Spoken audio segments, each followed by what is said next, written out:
it would be really interesting for you to go do Joel's class. Yeah. And then like come back and tell me what you thought. Well, you could do it here because we're going to have him here. No, you're not.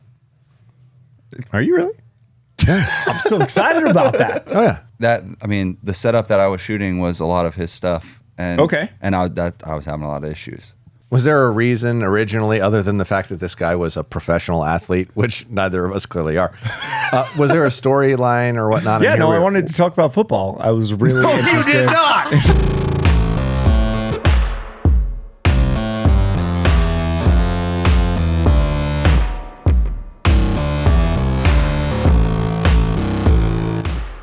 And I had to go into things and like stop alerting me. I don't want to hear it. Yeah. Like I'll sit down and go through this later. I don't need to be reminded. This is Like I used to have like a watch. pay a bill? No. I used to have one of them watch things, right? You know, that would alert you like that. No, not like your fancy bougie shit. Like a practical one for like, oh, my email popped up on here, or whoever's trying to get a hold of me, so you can stop taking it out of your pocket. Yeah. And it was great, other than people thought I was being rude all the time because I kept looking at my wrist. That's It the would go whole up every point 30 of seconds. not having something like this. You need a piece of analog technology that's beautiful with you at all times. I'll wear whatever you buy me as long as it's at least 10 grand. Yeah, I'm getting a Casio. Discount code BMAC on CodyElectra.com. That way I can buy Are we going? Josh. We start drinking now? All right, cool. Yeah, all right, okay. Hey, welcome to the podcast. So we have a guest here. I'm going to intro him momentarily, but for right now, we're cracking beers. Middle of the day. During the week, it's a beautiful day in Tennessee. It's like 2:40. End of the day, you're going to hit traffic, by the way. Congratulations. Yeah. Thanks, guys. Appreciate that. Yep. Hey, you are too, though. Yeah, I know. If Matt wouldn't have taken so long setting your freaking bow up. Yeah. There were some snags along the way. There was no snags. It was fine. It was fine. So I am drinking a Sierra Nevada Hazy Little Thing IPA, and you guys are drinking piss water. Well, the Princess bitched about their last time, so I went to the store specifically for Princess branded. I think that I've Is it a proven. tiara? I think I've proven that I will drink the trashiest of beers based on. This is very true. Yeah, This is yeah, very yeah. true, but the gas that comes out of your King Cobra. And they still haven't gotten more in. They claim they are, though. Did you ask him what they Well, I got? was going to ask him again and say, hey, my buddy was asking, like, 3 weeks ago, there's still no King Cobra, and, they give you, they got the accent and whatnot, so they might not even know what you're talking about. They got the accent. They're very kindly Indian gentlemen. In case there was any question. They've been insanely helpful. They've been awesome. Like I had to go over and get change at least twice early on. We didn't have enough change and tell them, like, I need to buy one thing, but I need a whole bunch of coins back. Hey, speaking of change, so this is the swear jar. If you are 14 years old, you should not be watching this because I would assume there's going to be some swearing in this episode. If you've made it this far, like and subscribe. Discount code BMAC at podiumarcher.com. Follow Josh at Podium Archer on Instagram. Follow me at @BrandonMcDonald_archery on Instagram. And I will intro this man sitting next to me here. I know nothing about you at all. So just... Brandon doesn't give a shit about sports. Like, at all. Is that what you He's do? like, hey, there's this football guy that wants to come on. I'm just like, why is this coming from you? You hate sports. Like we sat down to watch, was it the Super Bowl? He didn't want to come on. Yeah. Matt, the shop manager, was like, hey, this would be a good guy to have on. Yeah. So I don't want which totally makes sense, because why would he be reaching out to you because you hate sports?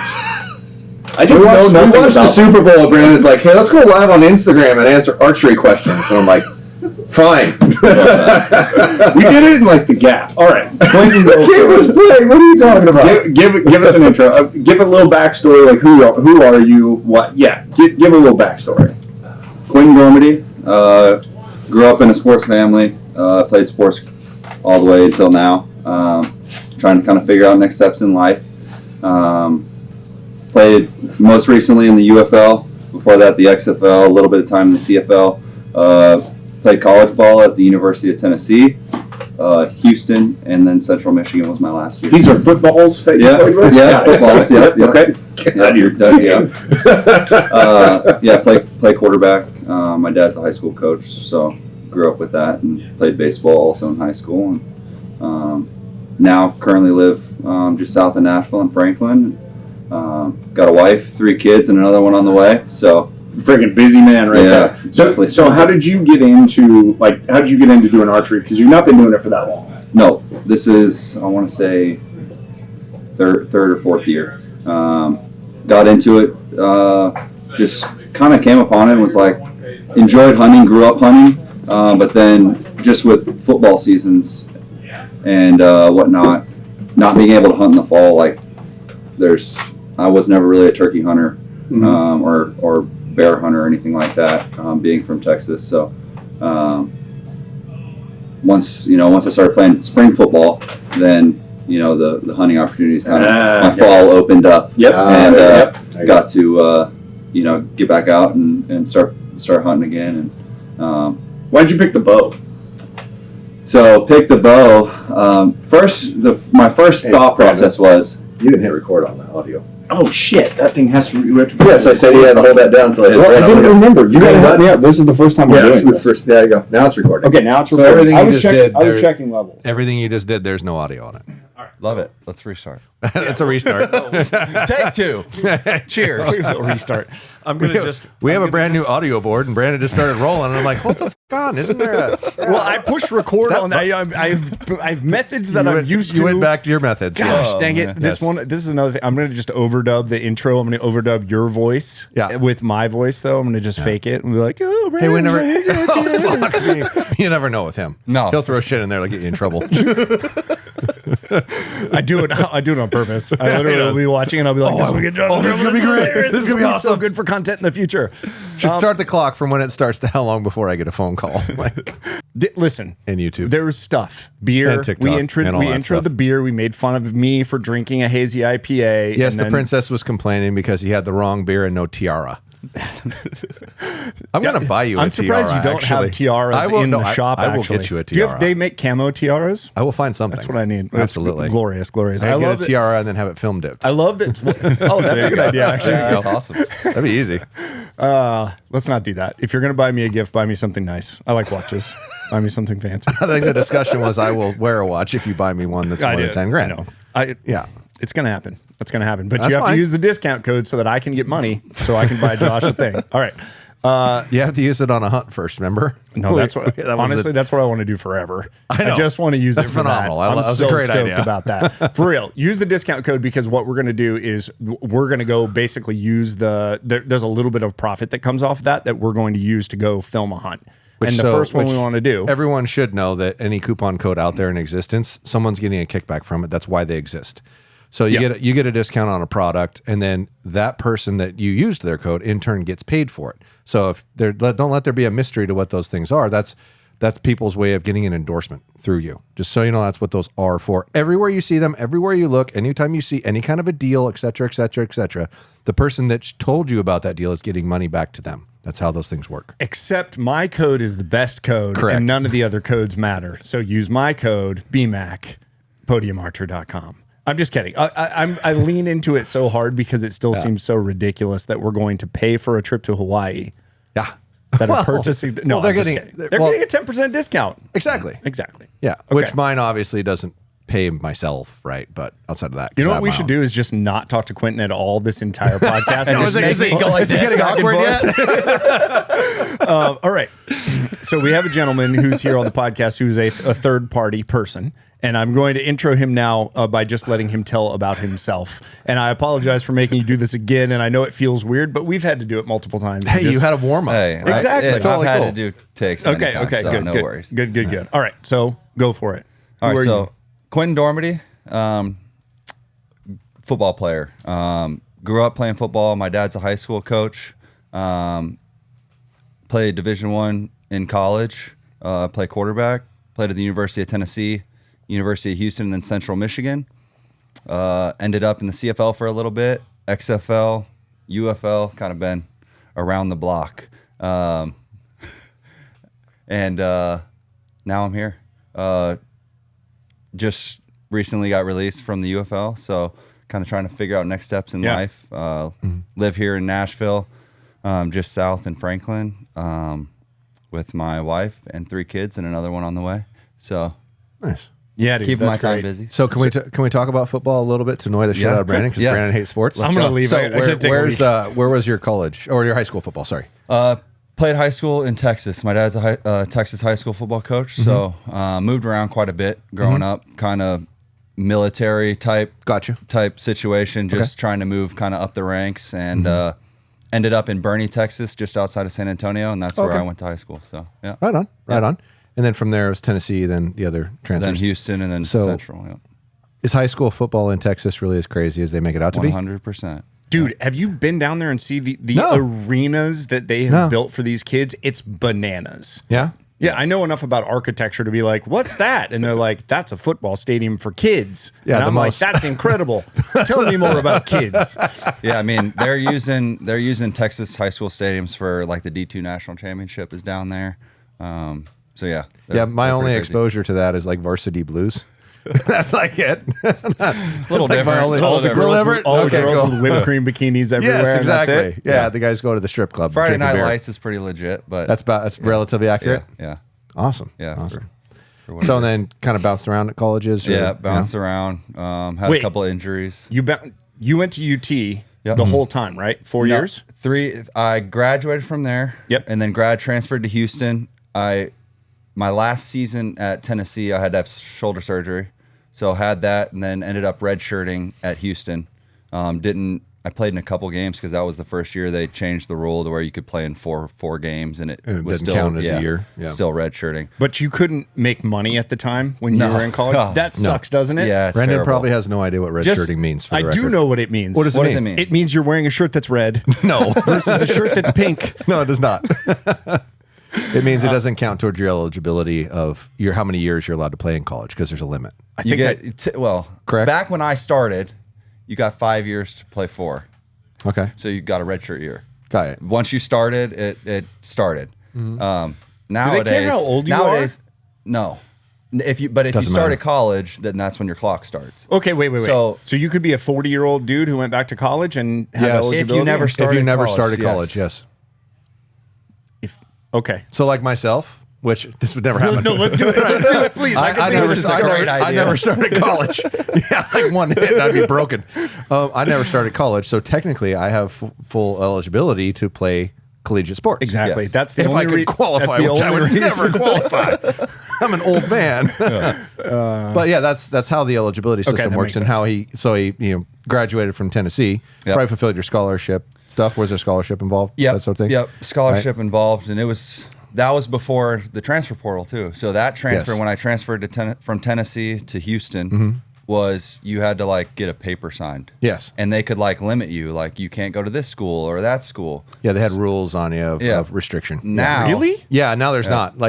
So like I said, you don't know. There's a lot to Listen, sports no, I mean, that are very logistics interesting. of this side with it, and Yes. the economics of sports are very interesting to me. Yeah, back in the Yeah. day, they basically owned you. Yeah, for sure. You couldn't do a fucking thing without their say so. Period. Thank you.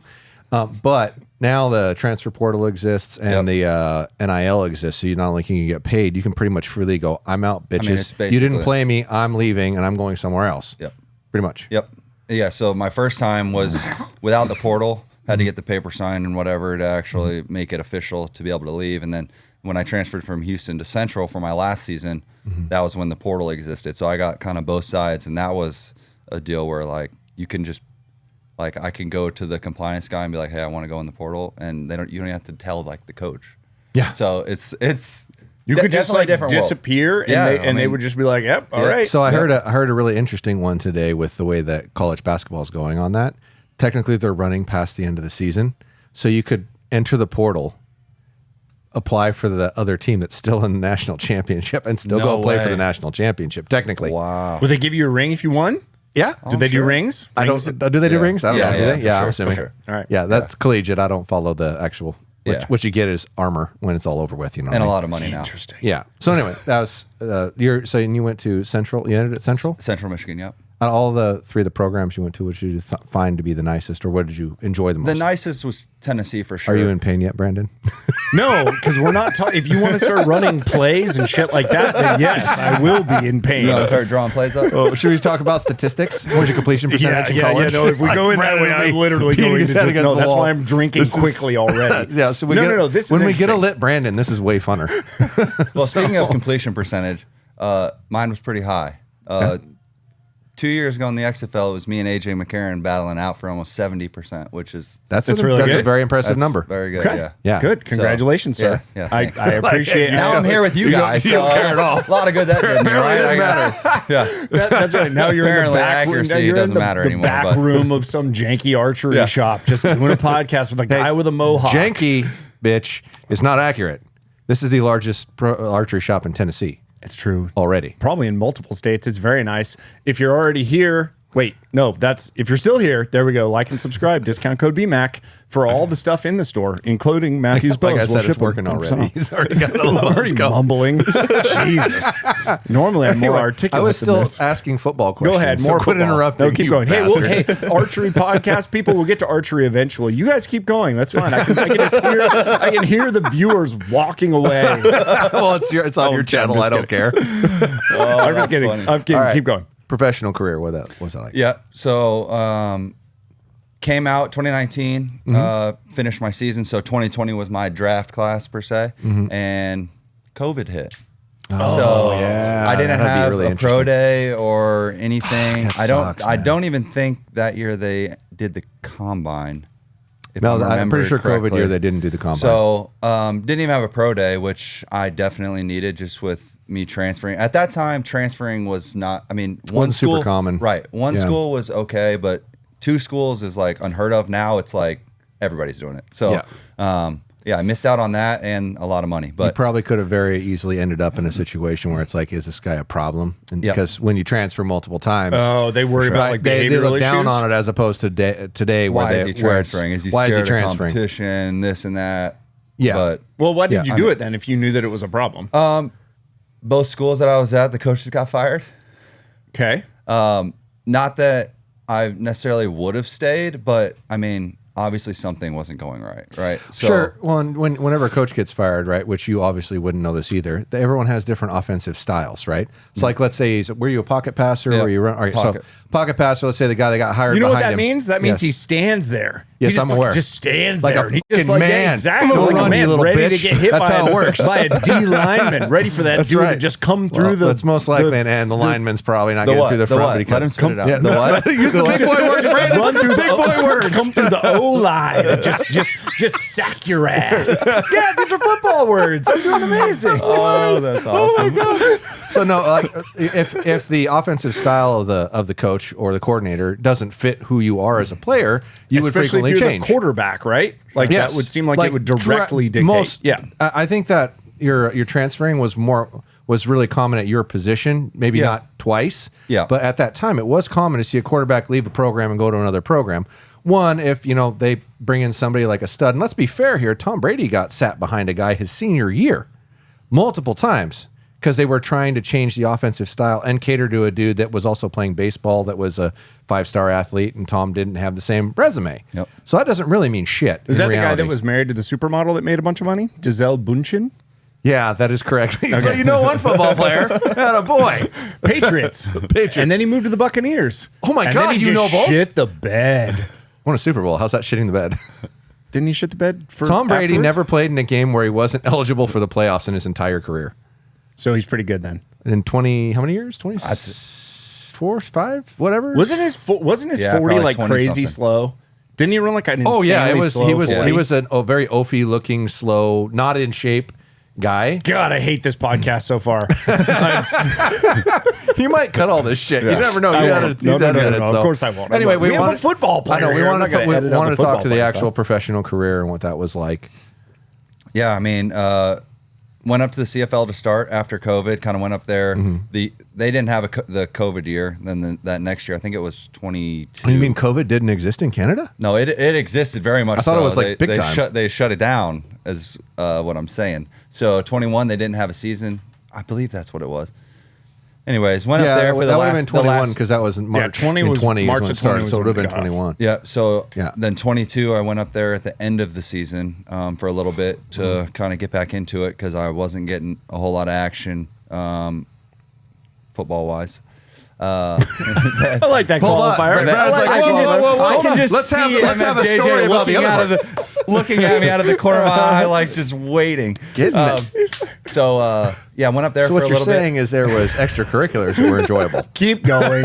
Keep going. So went up there for a little bit, and then the XFL came around and got an opportunity to play in there. Played really well, and then UFL moved over there when the USFL and XFL merged, and Okay, played all there right, hold last on. year. Wait, Went to the championship so game. the CFL is Canada. Yep, And correct. then the UFL and the XFL were US based? Yep. Okay. Yeah.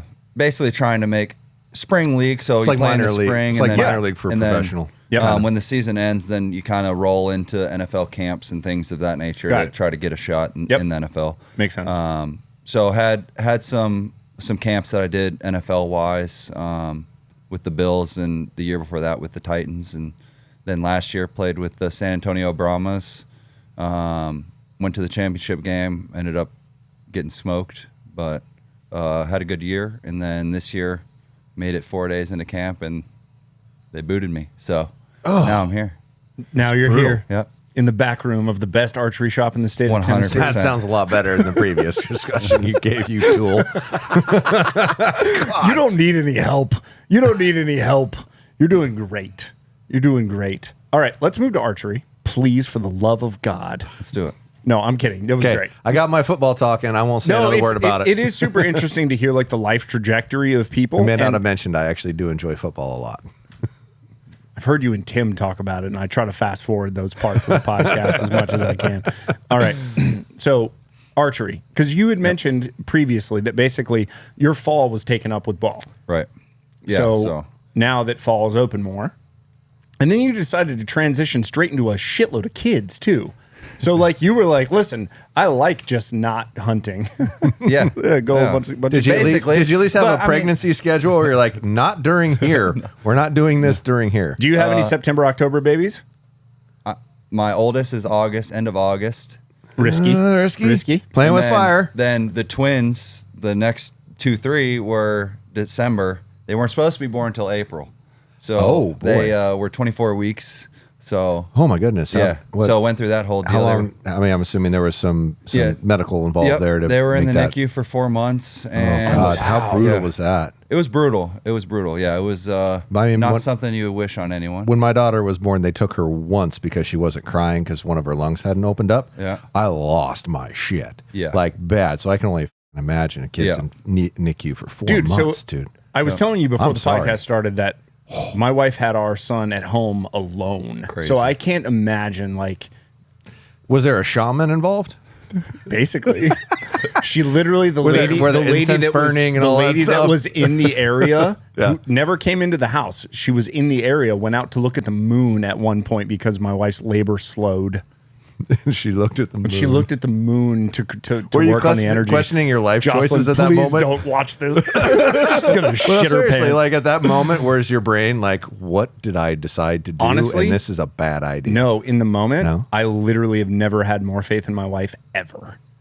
Ever. Like just watching, it was the most visceral, like animalistic thing I've ever been a part of. It was unbelievable. But if they were twins that were born at 24 weeks, it wouldn't have worked. No. Like it was No. only because Jocelyn's what are we doing right now on this podcast? Oh my God. I can't Hey, go these into are this. these are important life stories. All right. Yeah, So yeah. If you have Well, any sort of heart to you at all, you would not turn this off.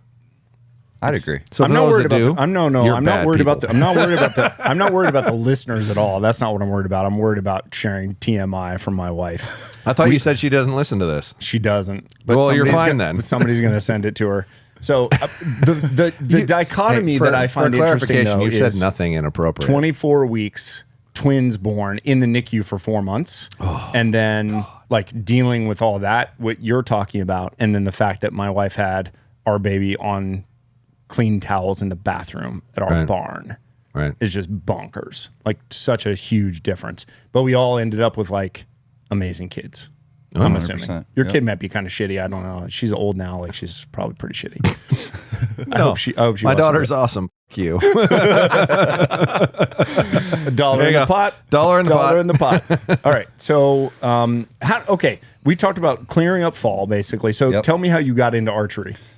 Basically got into archery because with having the amount of kids that I do have, trying to lengthen my hunting season. Okay. All right. So I thought it was just in like Tennessee- I'm so poor now. I have to feed them using venison.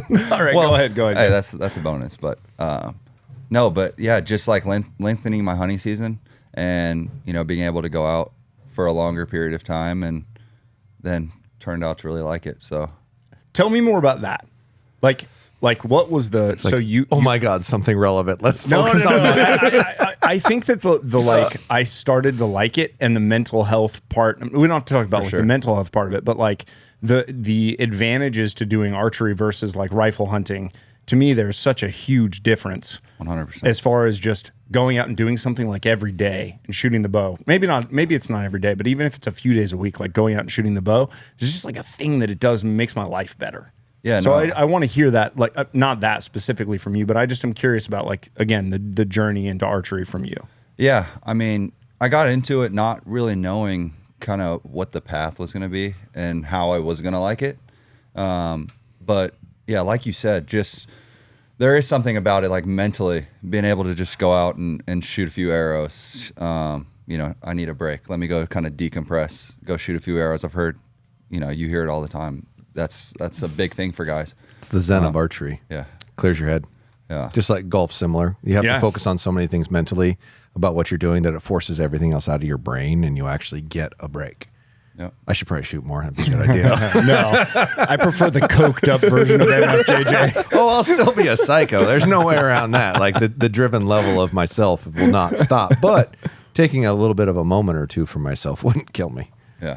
I need you to hot tub at the same time as you're shooting the bow. Just waist down in the hot tub, just shooting. Done. That's easy.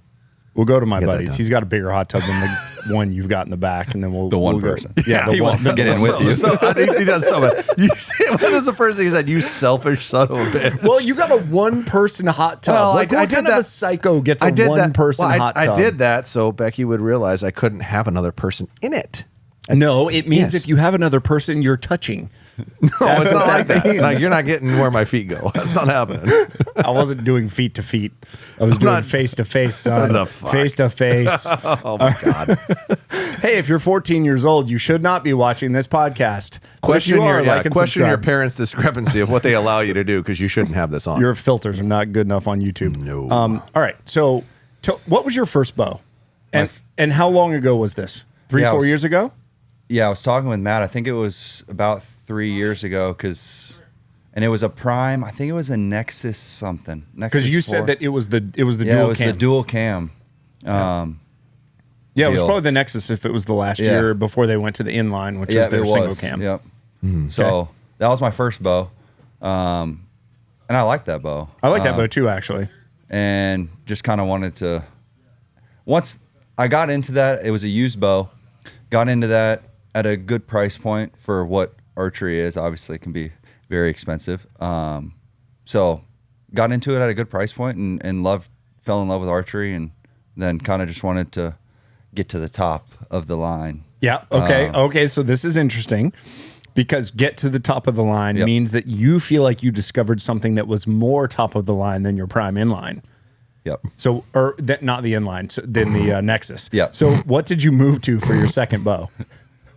I went to the Phase 4, the Mathews Phase 4. Congratulations. You just got, everyone now thinks this is bought my Mathews. Way to go. You shill son of a bitch. You.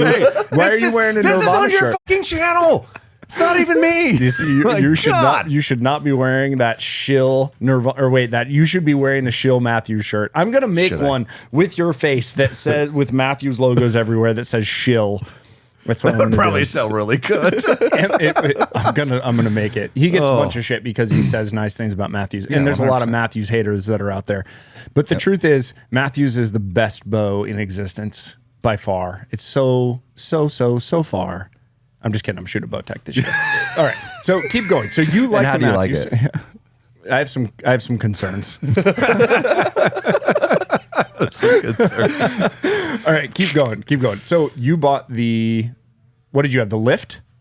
What did you bring in? I You said a Phase brought in 4. the lift, but Oh, you before bought that, the I had Phase 4.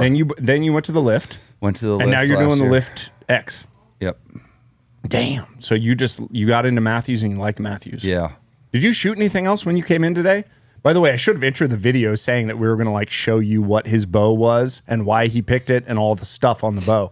I'm probably going to do a little intro. Right there. That's his bow. Hey, is this by in the way, frame? Yeah, it's in frame. what we're doing today is explaining why this kind gentleman picked what he picked in the video today. That's what we're going to do. I'll pull that forward in the video. Yeah, you can cut everything else Did out. they I'm sign not you the gonna check yet, Brandon, or what? Listen, I don't have the pipeline straight to Mathews like you have. Is it based on views that you get paid by them? Is it the more views you? Feel free to look at my my financials. There's nothing in there. Come on. 100%. Can you post your bank account online? Go ahead and post If I had to, I would. bank number. There's not that much money in there. It's not that impressive. I had to Nobody's- draw lines through a few things. Nobody's getting paid by Mathews. All No, right. but that's the premise, and that's what the people that don't shoot Mathews that fight that want to believe. It's so crazy to me because it's so easy to go to a different brand. You just go in and you just, when you're going to buy your next bow, try all of them and then decide what you're going to buy. And if you don't like the Mathews, don't buy the Mathews. But if you like the Mathews, then buy the Mathews. Well, the irony of what you ended up being excited about and settled on was one of the few this year that would probably draw you in. If you actually try everything and be fair about everything and have an open mind, you're most likely picking a Mathews. But if you're picking something else, it might very well likely be a Bowtech Virtue because it checks the boxes that the other ones are checking, right? But it's actually improves some things somewhere. Yeah. Which if you're being fair-minded about what you're looking at, it's pretty damn impressive. I forgot that I didn't eat breakfast or lunch again today. I haven't eaten it all yet. Me I feel warm. Actually, I take that back. I had a piece of pizza from the gas station. It probably wasn't that bad, was it? It probably was sitting there for a while. But Oh, it no, was no, it was it's not good. warm. It depends So- on how so you late you still go. Okay. Yeah. No, this isn't that heavy. 6.7. Yeah. Well, that's above what we're drinking. Yeah. But yeah, I realized halfway Yeah, through our- the second our beer, piss I was, water. Yeah, exactly. halfway through my piss water, I was like, dude, you haven't eaten anything. You know what they do At is they all. take piss water and then they take the regular alcohol that you buy at the store and they just mix it in there and shake it up and then So put it is- that in there together. Yeah, exactly. On This the high scale. is at least a little bit more. Yeah, you, probably Yeah, need, no, you might need another one there, B-Town. Sorry, I'll be We home very are- late, Jocelyn, after disclosing We're not many even things. we're not even a half hour in. You got 2 down already. Yeah. You're feeling saucy. No, it's the way I drink is with motivation and purpose. So that's the problem is knowing that like How much do you I'm got left in comfortable that drinking. Because this one's empty. Half. I've got half, and these are 16 ounces. Yeah, but your ABV is probably half what mine is. I'm 6.7. You're 4.3. No, they're higher than that. They're like 4.7. Nah. Now the subscribers get to listen to alcohol content this types is the, of beer. this is the content that people Why want. are we not talking right about as soon archery as we shit? started talking about bows, this is what the podcast is, by the way. This is just what a bunch we of do. blabbering bullshit. It People is. arguing It and is. having a good time. It is, and everyone gets plenty of views, plenty of comments. Hey, if you're here, like and subscribe. Yes, but only one of us gets called by manufacturers on a regular basis, you dick. You're the one who keeps saying shit that you shouldn't say. Could sucker me into it. Oh, it's almost like that's the point and the goal. Duh. Entertain the people. Hey, do you have anything bad to say about Ultraview today? Oh, Christ. No. Okay. When you switched from Prime and you went to the Phase 4. Other than how are those China tariffs, Ultraview? Oh boy. Okay. Oh, you brought the Probably hammer. not the biggest Trump brought, fan right you about now. brought the hammer a little bit right now. Oh boy. You think the Ultraview guys voted for Trump? I guarantee if they did, they regret it right about now. Yikes. Yikes. All right. Let's go back to the bow content. There's profit margin? Don't worry. Have you seen Colby's car collection? It's outstanding. He's a classy gentleman. Lots of cars. That's what they use their whole warehouse for. It's not shipping product. They just have cars there. Gorgeous, beautiful. Are you serious? Yeah, no, they're all foreign cars though. There's no American muscle are they all cars or Chinese anything made like cars? that. It's Porsche. Do they come in it's on the same boats that their BMW, equipment comes on? Lamborghini. Oh, I'm gonna get in trouble. So now the question is, do I cut this part of the podcast or Screw not? it. No, hey, No, it's fine. I think you should have to have the stamp of the country on the side of your product. Well, That would probably solve Trump's this. that's what Trump's working on, That'll man. probably solve this problem. I mean, what's so interesting to me, okay, we're going to derail. So if you're Yes. if you're a company, Like we didn't derail already. If we you're were a talking about manufa- football for 15 minutes. You were right, over we there. did. The agony in your face was so worth the discussion. no, I'm interested in what people are interested in. Like if I had somebody who was into knitting and they wanted to explain knitting to me and they were super into it, I'd be like, I'm into this because you're into this. So football, it's cool. Do I want to watch a game? Not that often. Like I can watch the Super Bowl as long as we go Instagram live in the middle of it. I was sad because I felt like we missed the halftime show. Wait, no, you 'cause didn't we- miss anything. It was horrible. Yeah, supposedly it was not good. the whole Super Bowl? Yeah. Well, yeah, that too. But the halftime show. Was Oh, the horrible. halftime show. Yeah, halftime show. Was it pretty lame. Kendrick Lamar? Yeah, I don't even. I think so. it was terrible. Okay. Okay. All right. Wasn't it like I'm glad we like an established this. Xbox controller or something they started with, like a visual or something? I don't know. Maybe. I don't remember. I didn't watch Oh, it. I was white. God, so we were- I was Not white, anybody so it I'm didn't make interested in. sense. Okay, let's go back into archery. So archery / tariffs. Reeling on back. So here's what I'm wondering about with products. How many people start something and they go, listen, I'm not even going to start having a conversation with China. Like, I'm not going to just immediately start thinking about like getting my stuff manufactured overseas. What I'm going to start thinking about is who do I know that I can call? Like you with your titanium stuff that you make. You didn't go to China to make titanium stuff. What you did was say, I need somebody who does stuff with titanium that I know and can trust. And then you found somebody in the US. But did you start out mentally just thinking like, I'm going to go with somebody who's in the US? Oh yeah. Okay. I never entertained having something made out of this country until I bought a company that was made out of this country. I've never done it. I've always done U.S. and I didn't even care if it was more expensive. Okay, but now you own a company that's manufactured out of the United States. That I'm trying to bring back into the U.S. You are trying to bring back in? Yes. Okay. That's my goal. I don't know if it's possible, and I'll find out, but I will do everything within my power, even if it means the product's got to be more expensive, and even if it means it's not as profitable, to make it here. That's my goal. How important is this to you? Like when you're shopping for stuff and you're looking at it, Yep. like how important is that to you? No, I mean, to hear someone who's this big in the space say that they truly care about making stuff in the U.S., like that's a big thing for me. I mean, I was shooting, for example, I was shooting Rip TKO arrows when I first got into it, got into archery, and then for over the last year, I've been shooting the Eastons because of that exact reason. I knew the answer because I could see it on your face when we talked earlier about UV being made in China and how like you were genuinely heartbroken. surprised. No, I really was because like, the look on your face was like, oh, yeah, Colby, I liked you. I mean, yeah, I mean, not even that. Like, I do think their product is good. Like, I shoot the button. I have one their hunting site. You did shoot the button. Well, we'll get into that later. As of now, I still shoot the button. But no, I mean, I've had a few of their products and have really liked them. But yeah, it was very disappointing to hear that because I heard you mention it the other day about the Mathews, and I thought maybe it was just the Mathews version. And then whenever I heard today it was everything, that's very disappointing. Well, everything isn't accurate because the arrows aren't made there. They're made in Vietnam and then assembled in Mexico because Victory makes those. Yep. Right. Yep. Their stabilizers, I think, were also made by Victory originally. That I don't even think they have stabilizers anymore. Yeah, I'm not sure if they make them still. I'm not- That was probably one of their OG. From what I understand, everything now, other than that.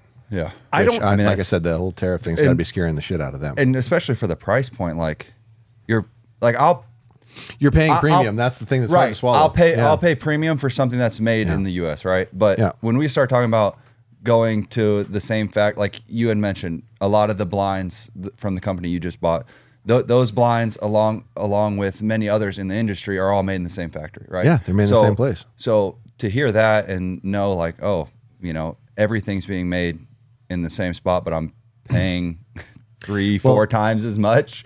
Well, it started highly with the what's the word for fabrics? I'm trying to remember. There's like garment. No. Garment There's a term. I can't remember what it is. Textiles? Textile. Thank you. Okay. Yeah, it started with textiles. That's where everything really started flowing through China, and then it just kind of expanded from there. And if you look at a blind, there's textiles involved, so that gravitated that direction. But yeah, it's like I had quotes done for certain things in the States that were higher than my retail price. But this whole tariff thing, it's on the metal too. Like most of the metals come out of China. Right. So you're paying tariffs on the metal if you tried to make it here. It's going to be very interesting, and I don't know how, which we hit this really hard yesterday. I don't know how China's not going to back down from it. Like, I don't know how it's possible. And I don't know if the American consumer is going to be able to stomach what could potentially happen. Now, in the archery industry, because we are such a tiny little, we're 90% U.S. made or 80% U.S. made. But arrows are not. Like, other than Easton, there's not another arrow manufacturer that's U.S. But outside of that, the rarity is to be imported. Actually, like in sights, there's a couple. But where are they even? There's a couple. But where in general, are they even US. getting raw material? That's the other question. Is like, where is the stuff actually brought in from? On the scale raw of material? what we mostly deal with in the U.S., there's a good chance it's all still here or some variation here. Like when you look at the relation of like say Carter releases, for example, right? That's made in St. Anthony, Idaho. It's aluminum product, right? There's a really good chance that their aluminum's not sourced in China because the scale at which they make things compared to say housewares or something along those lines where they're like everyone's a consumer as opposed to 1 or 2% of us is a consumer, there's still a good chance those raw goods are still here. Plus, aluminum's a commodity, so the commodity price is actually like a publicly traded price. Right. So they are basically all the mines across the world are. You're not going to go to a mine and get like cheaper aluminum. It goes into a market that then there's a market. It's commodity traded price. universally at a market price, which is how goods should be. And unfortunately, with tariffs, they are not. So and I think that's what they're trying to achieve is like, hey, this should be a fair market commodity. But period. So with any of the Chinese manufactured product, I don't know. I feel like we hit this hard yesterday too, and I feel like we're hitting it a little hard we're today. Gonna lose people. No. Like I don't care. I don't care about. No, I don't care about that. It's interesting from the business perspective and from anybody that's a big boy who's actually doing stuff. This is like vitally important. What's happening right now is going to remake the world economy. So if you don't care about that, that's a nice luxury that you have. It's going to good on you. The majority of people should give a shit about this reality. It's going to remake the world economy, but there's going to be some pain that's involved along the way. For sure. And so I honestly don't have an issue with UltraView choosing to make their stuff in China. I don't. And here's why. I don't because we've created a culture of efficiency in the country. And as a business owner, I would not hesitate previously to make something in a way where I could say, where can I make this the best product for the best price? And I would look globally. You're wrong. And I'll tell you why. Hold on. If I went to the factory and there were 10-year-old kids that were making the product, that would be different.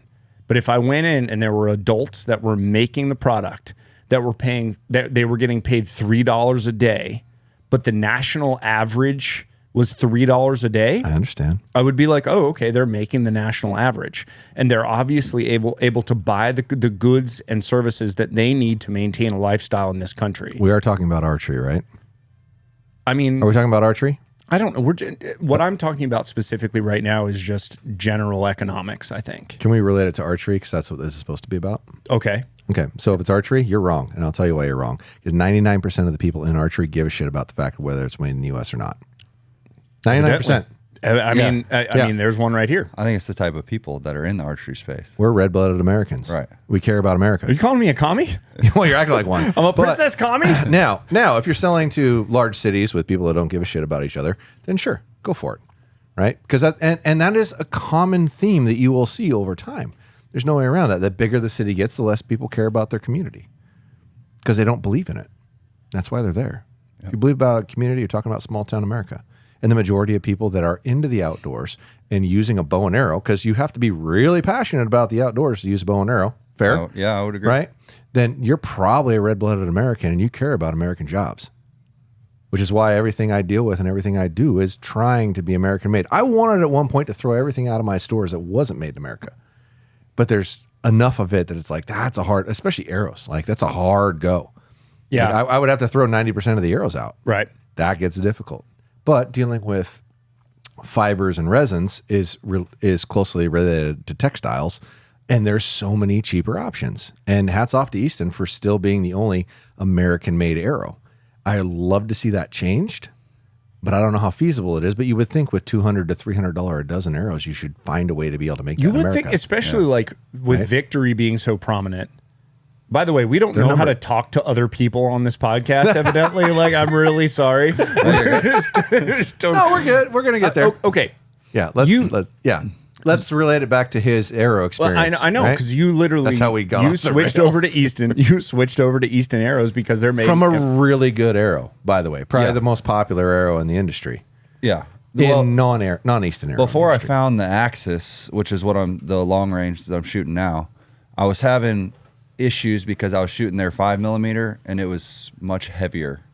And that was at the beginning of my archery. It's almost like someone's been bitching about that for You like don't like 4 or heavy 5 years. arrows? I'm a heavy arrow guy. When Come on. I can't match up a sight to shoot 70 yards without shooting under my 3D target, That's great. Really? That Yeah, heavy? I was having issues, and Well, we can relate this in all back fairness, to. I don't he know if has that a- was the. You have a shorter face.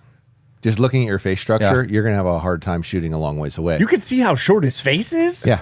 So This all right. guy's got it. So how you Can't you anchor tell? how you anchor a release, right? Yeah. So you're either putting like this knuckle on that pressure point, right? Yep. Or if you're Cameron Haynes and a few other foolish people, you're putting your thumb behind. Don't talk shit right? about Cam. I'm not talking shit. I'm just saying that's not the best way He's to aim, killed a but he lot does of it really well. bulls. He He does has. it really well. Hey, I shot that way for like 2 years, and I can explain in very easy understanding why you don't want to do that. But so either you're knuckling here, Yep. right? Yep. Or knuckling here. Both of those things force you up here or in here, and you have a shorter face structure between your nose and your eye.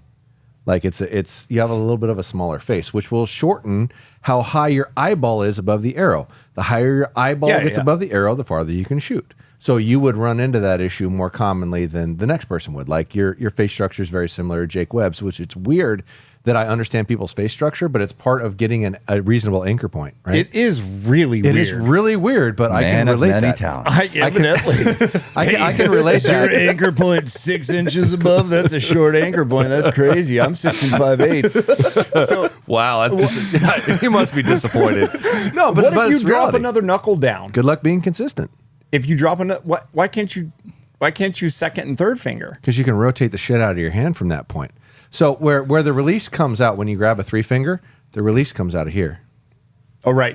So if you move it to here and you rotate your hand, how much is that release moving? Oh, that's true. You're going to get a lot of Yeah, left to right nastiness. almost everything is based off of keeping your release in a central location. So if you start moving your hand around in your face, like I can anchor down here and shoot like 300 and something yards and I have a point on. It is possible. Yeah. Is it consistent? No. Yeah, that makes sense. Bone-to-bone contact and structure is what makes consistency. And with a release, whether it's a wrist strap or a handheld, there's only a couple ways you can put that against your face and feel it consistently. And what you're talking about won't feel consistent. Yeah, that makes sense. So were you genuinely 70 yards having an issue? Yeah, I was, and I don't. What I was about to say was I don't know if that was part of the issue with the drop away rest that I was shooting, which was a AAE, Okay. Yep. or No. if it truly was just I was shooting a heavy ass arrow. How heavy was your arrow? Oh, I want to say Matt might even remember. I want to say it was like 550 plus. So I don't think. Okay, I've shot 650. That's heavy. It's not that heavy. Quit being a bitch. I've shot 650. Nowadays, that's very. Did you heavy. just say quit being a bitch? Quit being a bitch. I've shot 650. In what context though? Just for like. Well, but I'm saying To shoot I'm thinking whitetail? about clearance. What I'm thinking about is scope clearance, because what you're talking about is being able to drop stuff down. I feel like I wonder about your pin structure within your housing. No, I'm not even talking about that. I'm talking about not being able to. Now, granted, this was when I first started, so I didn't know about half the tools that are out there, right? But when I have my sight tape and I can hit from 20 to 50, but then when I start getting back, then everything starts getting lower, and then at 70 yards, I was shooting under based off the sight tape, not because clearance, but just because I couldn't get my sight tape to match up with the yardage I was actually shooting. Oh, Do you interesting. understand what I'm saying? Yeah, yeah. Did you try messing with different sight tapes at all? No. Okay. Not at that Okay. time. Yeah. That was So that was could've this been- was with my first prime. Right.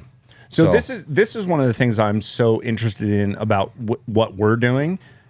All the unknowns and the things that I didn't know to mess with in the beginning, because there's like 5 things that I would mess with him before I would make him shoot a lighter arrow. Like I'd be like, yeah, his setup is good. Like I'd check everything, but then I would be like, all right, let's start monkeying with the sight tape and see what this looks like.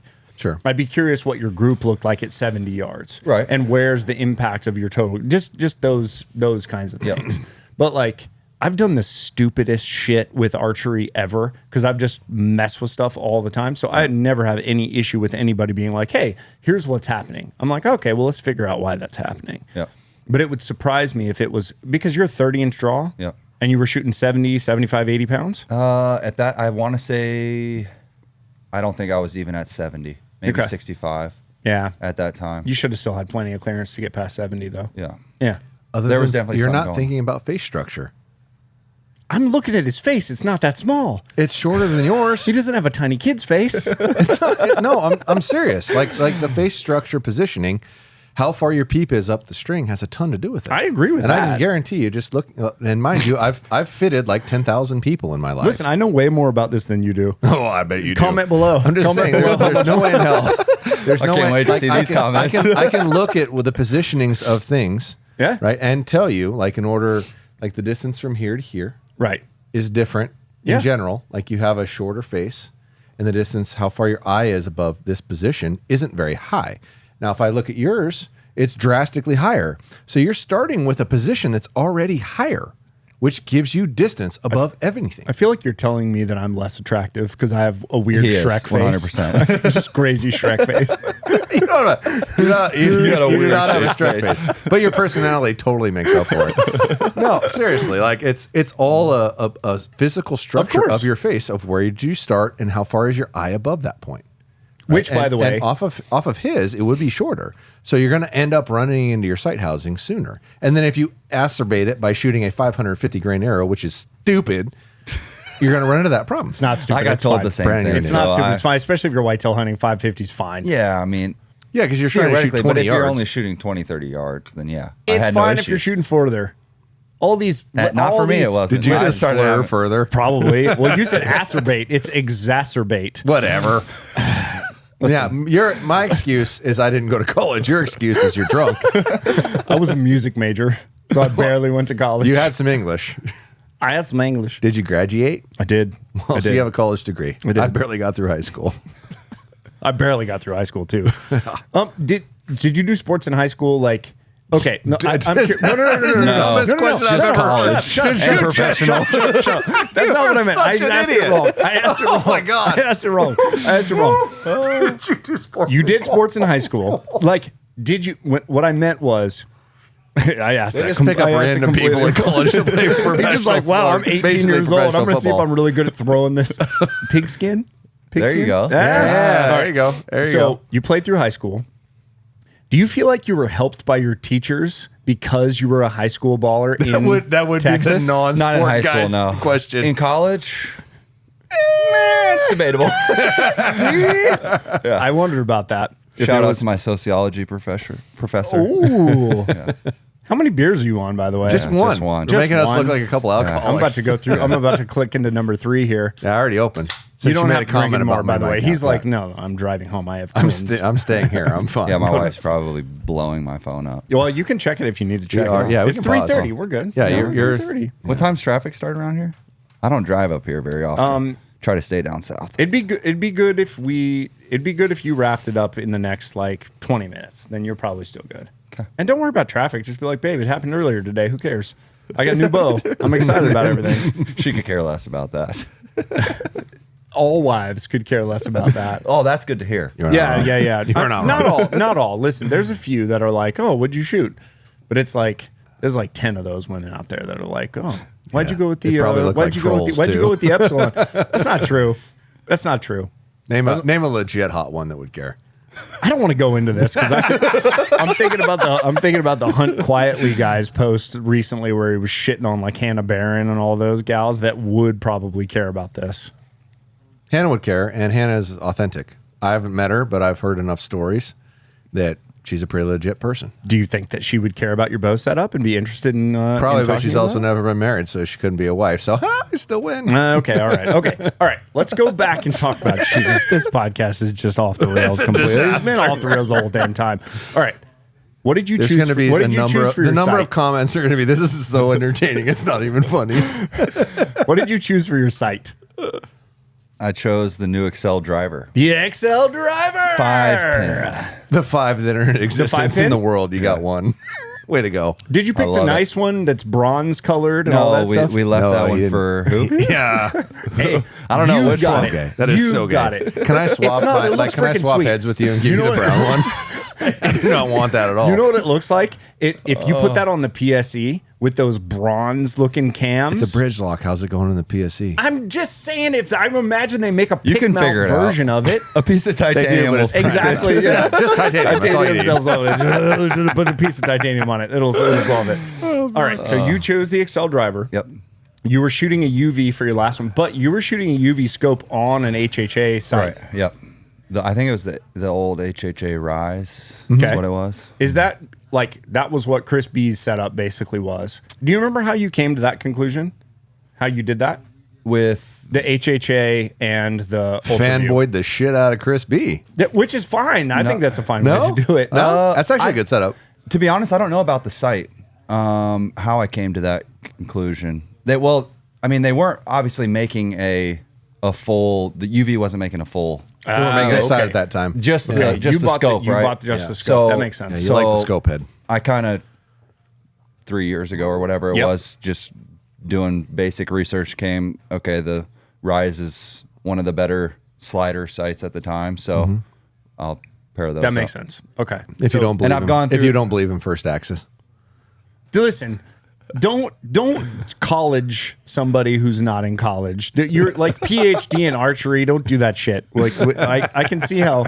Yeah, don't be a dick. hey, because I was a dick about that, somebody makes a site that has a first axis now. So Maybe they do. they do 100%. You think it's because of you? I don't know if it's my fault. I don't give a shit whose fault it is as long as they do But it. it's happening. I want Black Gold to change their stuff so I can shoot Black Gold again. Yeah. I miss it. You just got to Make tell good- make MFJJ and he'll make a comment. Dude, he Oh, I have- harasses, I have harassed the shit out of him. the Yeah. shit out of him over Yeah, that for I sure. really have. Which I shot him forever. So that Yeah, no, That's saying I something. miss that sight picture. I want that is a back clean in my sight life. picture. I know. God, so nice. And the pin. Okay, we're not going to so go down this again. All right. Okay. So another thing that I was curious about on your bow, the previous bow that you brought in, you had the Bomar nose button. Yeah. What do you think about that thing? the nizzle bizzle. I like it. I put it on there just to kind of play with it and see if I liked it. Try to help be more consistent. Yeah. And you kept it on because obviously, I like you kept felt like on. it was. Yeah. Yeah. I think it helps and I like it. So Yeah. I kept it on and put one on So, the new bow. do you think somebody with a smaller face structure Could Would you- benefit, sure. That's what I'm wondering. gonna About. With force the your bigger head up one, higher. force your head up. Yeah, well, on my extreme long distance stuff, I use that, but I use the bigger one because it pushes my nose up a little higher, which means my eyeball up higher, which means I can shoot farther. Because That's when how you I got raise to your 200 peep up, yards. you'll drastically increase your distance. It's you move it up like an eighth of an inch and you get like 10 more yards. It's bonkers. Right. Yeah. So, and I'm wondering about that because Matt was having him shoot through paper to set his peep, so he's Yeah. aiming low. Yeah, that won't matter. The orientation's the same. It'll fucking matter. And I move. It's gonna fucking matter. You are wrong. No. You little bougie little princess. No, it's you. gonna matter. No, it won't. It's gonna matter. When you, didn't get In swear. what way You it's didn't going to swear. matter? when you get home, You think and- my peep's going to be off? yes, not by a Even lot. if you anchor here and then go down? Okay, did you do that? Yeah. Yes, Okay. he did. And I moved his peep up. So You scooted it up. Yeah. moved it up, We had yeah. to scoot it up. So I'm just curious about shops that don't do that, where they've got somebody who anchors, who draws down at the target, No. and then is shooting through paper, not all the way down. Like I don't think any shops are doing that. But okay, what I've noticed is typically when I was getting set up at a shop, I was always moving my peep up a little bit when I got out to what I wanted to actually dial in. So like go shoot Yeah. at 60. Well, yeah, that was one of the questions I asked when we were doing it was how, because the pins aren't set and I don't You're know right. where I'm going to be at it. We were Yep. just guessing, right? So Yep. you're shooting at point blank distance. So I'm interested to see that too. But I mean, we took the measurement off the old bow, and then moved it up a little bit. So we'll see. Okay.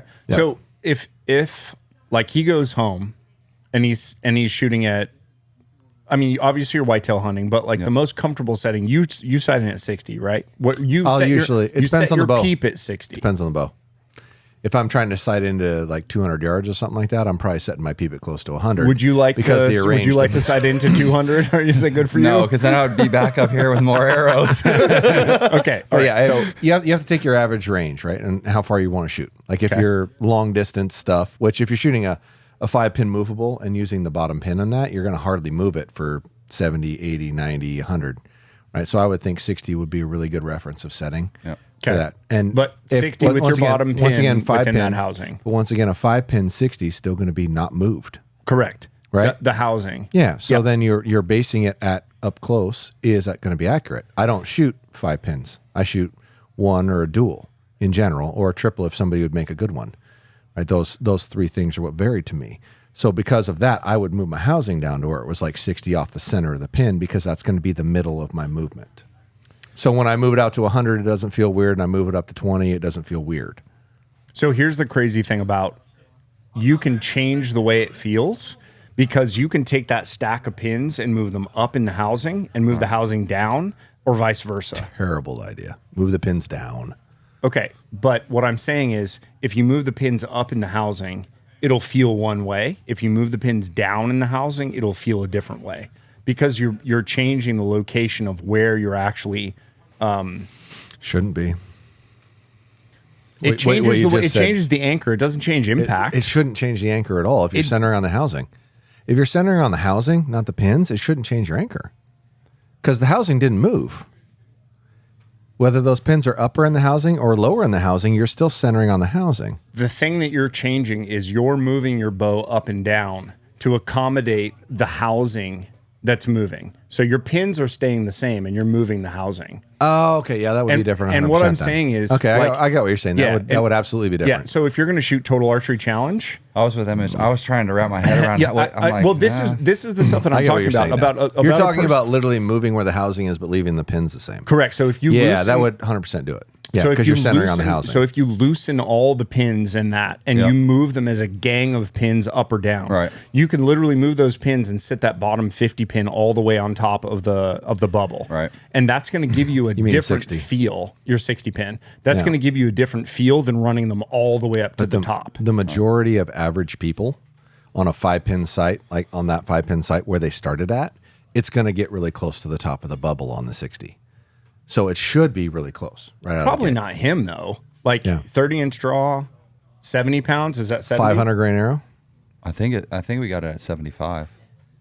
I still Might think be you at would. 70. I don't know. The pin gap that comes stock on an Excel is tight. It is tight. Oh yeah, for sure. So it's going to open, right? Oh, and yeah. There's a ½ inch above the bubble, max or less.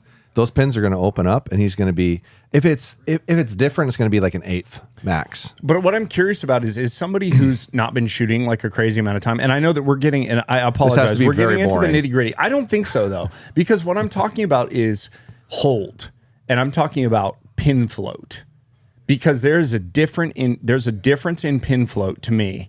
If the further down my scope gets, the more solid I feel in my anchor and my pin float. So I'll set my pins within the housing a certain way for a certain task. If I'm whitetail hunting, I may set it up a different way. I may do something different with the housing. The pins are exactly the same. But in order for me to feel better in my anchor, I may take the stack of pins and send it all the way up to the top of the housing, versus if it's a tack where I'm going to send it all the way down because I want maximum clearance. Sounds like you didn't need to move your peep.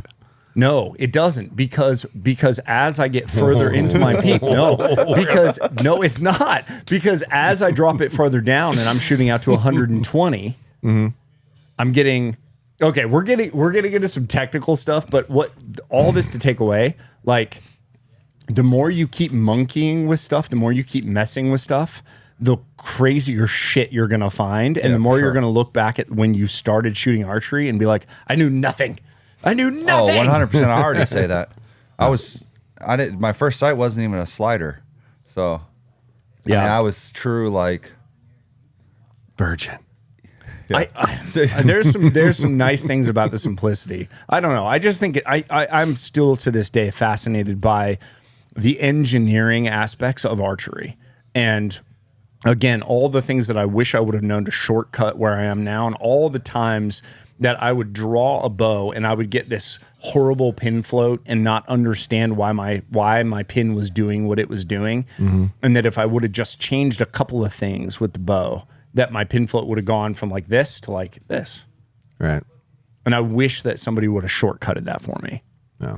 Why weren't you making videos then, asshole? I'm trying. What do you want me to do? You were making them on Dan's trying channel. to run. That's what you were doing. I was. You were. I was for quite a while there, and I still do. I still show up in those. You do. You show up. You're a content whore. No, I'm telling you, you're a whore for the content. Whores take money. I haven't taken any money. You slang that content dick everywhere. Now, son. if you're going to do this correctly, I am a content slut. Because it's free? Yes, correct. I don't take any money. So that would be the issue. So I'm not a whore. I'm a slut. I see. Yeah. Good. All right. I'm going to Gonna clip throw that. a name. I'm going to clip that and I'm put not a that at the whore, beginning I'm of the a slut. podcast, Yeah, too. I'm not a whore. I'm a Hey, slut. if you're here still, like and subscribe. subscribe. Exactly. Discount code BMAC, podiumarcher.com. Let's go hunting in Maui. I know. That's the plan. All right. What are you hunting this year? Whitetail. Whitetail. Data 4. That's what you're going to do. And we're in Tennessee. Yep. So, like, you've got them cruising across the property. 100%. Yeah. All right. So, what typical distances, like the stand setups that you have right now, are you going to are you going to go hunt those again? Last year was a weird year, and I don't know if that's because with the development stuff that's going on around town, that things are being pushed different ways. But last year for me was like the year of the predator. I told you I killed a bobcat and a coyote last year, and I didn't see any shooter bucks like come by any of my stands. Will you shoot a doe? Yeah. Okay. Yeah, I shot a doe this year and shot a buck, but both those were like late season with a rifle. Okay. So only thing I killed with my bow this year was a bobcat. Which is freaking cool, by the Yeah, way. it was cool. Yeah. So Tell me about the bobcat thing. Like, what happened? Well, do you want to pause? All right. Hold on. Let's pause. And then I come back after San Antonio attack. I fly from San Antonio to here. Then I'll be here for that? why? When is that? End of August. End of April. Sorry, end of April. And then you come back for And I'll be here in the all grand the way through the opening on TAC first. and the grand opening on the 1st. And then I think I'm here till Tuesday, and then I fly back. And then I go to Quinault, which is on the coast, the western coast of Washington, for a bear hunt for a week or like 5 days. It's drivable. And then I fly to Bow Disciples in San Diego because I'm a good friend, unlike Brandon. And then I'll fly back to Spokane, and I'll be at Spokane for a week. And then I fly back here. And then I'm here for a little bit, and then I fly to Pennsylvania. That or, is or exhausting. drive. I haven't decided because I got the. you have a car Drive to here? PA? It's 11 hours. Yeah, I drove my dad's truck here. Dude, he time. Okay, so you freaking left that drove truck. 3,000 miles from Washington with that truck and a trailer to And a get trailer, here. with zero You- problems. You actually. are ridiculous. We were expecting a major problem so we could make interesting content about. We broke down on the side. Yeah, of by the road, way, all my that red shit. stag is now ready. So can you do, Yeah, can you do it again? I even put it in there like, hey, you better hurry up, Brandon, or it I ain't remember coming. seeing that. So how are you getting that back? They're gonna freaking ship it to me, but it's gonna be thousands of dollars. Is how it's gonna happen. He's gonna mail it from Washington. It sucks. Well, my Highland cow guy, he had issues with the last cycle. Like he lost a couple of them. Like they didn't live. Because the other option was to rent was a something lot to of move words. Highland cows. No, let me finish. Okay. To move Highland cows down here, because you told me you get like Yeah, 8,000 a piece, and I can get them for like 1,500 a piece. It's like if we can get like 6 of these bitches, I'll drive down here again. It's all his neighbors. I have. I know. No, I You have rich some fuckers land. down If we in want to put Franklin. Highland cows, I'll go in with you. There's money to be had. Let's man. do it. It's No, all I his know. neighbors. Dude, I literally had a Yeah. message from my neighbor asking if I would stud out brisket while we were talking. I already have one. Yeah. So I have another one coming, but I'd asked him when my female's getting there so I can actually like breed them. Yep. And he said the last cycle they lost most of them. Oh, that's weird. Yeah. Did they? Part of it was the winter was This is rough. an archery podcast. We don't have to talk about you- the oh, you're breeding of recording? I cattle. didn't know- I didn't well, realize I'm we were gonna back cut, into I it. got to figure out a cut-in point. Yeah, cut it in a point. But I do feel like Didn't realize I'm a Highland cow farmer. just before we start talking about breeding Man cattle. of many talents. If, Yet again. if there's money to be made, I've always said if I could make money on big black dildos, I'd sell a shit ton of them. I don't care. Like, is it making money? I got to make money. I think we found the cut-in point. There you go. You are correct. You are correct. One of the guys that I used to work with had T-shirts that he would sell, and one of it was just a caulk gun, and then underneath it would say black caulk or big black caulk. There you go. Those types of things. Yeah. Apparently, they didn't sell very well. So maybe the dildo market is what do they call it? Saturated. It's a saturated market. Okay. I imagine that's a very good selling thing these days, especially with the likelihood of individual people. Oh. You didn't say that. Snip. Or not. I'm not going to. I'm not going to snip any of this out. No, of course not, because he doesn't care how many phone calls I get. No, I want lawsuits is what I want. Lawsuits equal good content. Been close. Yeah. Had to talk my way off of one of those. That was your own fault. Okay. You talked me into that. You switched strings on your bow. Yes. Yeah. Okay. So you did not go with the match grade strings that come on, or the match strings. Yeah. They cheated it because they didn't call them match grade, right? Just match. Match. Yeah. Yeah. Yeah. Yeah. That's some cheating shit right there. That's some Because UV match stuff grade there. means a thing. Match just means like something that sort of means the thing. Yeah. It's like ladyboy strings. Keyword boy. All right. Yeah. Still boy. Okay. So you switched to the Gas X strings. Yeah. Matt recommended it. I asked him, but Okay, yeah, but you've been looking into it? Definitely, yeah. Yeah. Do it. Take credit for yourself. If you're looking into stuff, like take credit for it. Yeah. Yeah, for sure. Okay. No, if anyone, It is faster, and the durability's been insane. Like if they made that system and never said it was faster, it'd still be worth it, because just for the durability. the durability of Okay. the material, whatever the heck they're using, which is their own proprietary shit, is phenomenal. It's been very, very, very, very good. Now that being said, don't bother putting it on a Hoyt, because it won't be faster, I don't think. Do you think that it's because Hoyt's strings are good, or you think it's because Hoyt's cams are so slow? Neither. Hoyt's fast as shit. What are you talking about? Is it? Slow? Yeah, the new models are way faster. Why is it so durable? I would assume durability First of all, the meant bow I slow used speed. in my dry fire, is that what you're talking about? Yeah. That was last year's bow. Oh, that was last year's bow? Yeah, so that was my creative way of I'm going to take all last year's bows and dry fire them, because we have leftovers. You so needed I'm some going to tax fuck one up. It write-offs. might as well be the one You that we needed got. some tax We need to get write-offs. rid of anyway. Did they switch Right. the cams this year? Oh, though? 100%. Ah, Yeah, son they're of a bitch. modular specific cam this year, and they are drastically faster, which if you go through and measure them, they're like 8 or 9 feet faster. But here's the interesting thing, and I don't know 100% as to why. We've tried this a couple of times where we'll actually speed test a bow before and after when we change those strings out. And on a Hoyt, it's slower so far. Now, granted, it was an RX9 Ultra both times we tried it. I haven't gone deeper down into it yet to see if does it happen to be this bow, or is it all of them? But Hoyt also uses a different material than everyone else. Oh, You good? Whoa, you know Did how your to work a stand go mic limp, stand. or I'm what's impressed. I don't know. Started sagging. Oh man, We got I saggy hear that. over here. I hear that happens as you get older. They use it's D99 or something like that. They have a different material that they use in their strings. Hoyt does. Hoyt does. Specifically. And the times like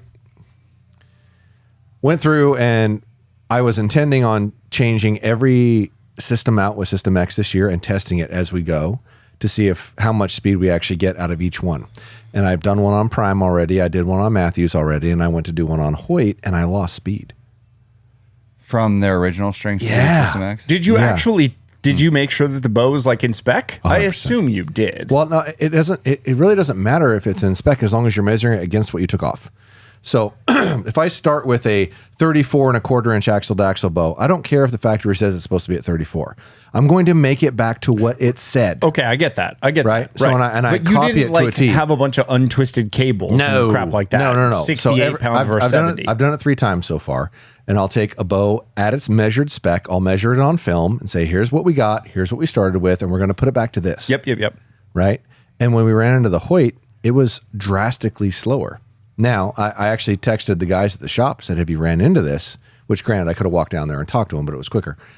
And they did. They actually ran into it. Really? Yeah, they ran into it. And once again, on the same bow that I had tested, that the Hoyt was actually faster with the stock strings than the System X. Do you think that Hoyt is like short stringing theirs? Like, do you think that they're No, like no, leaving strings out? No, because once again, if you're copying a spec, it doesn't matter.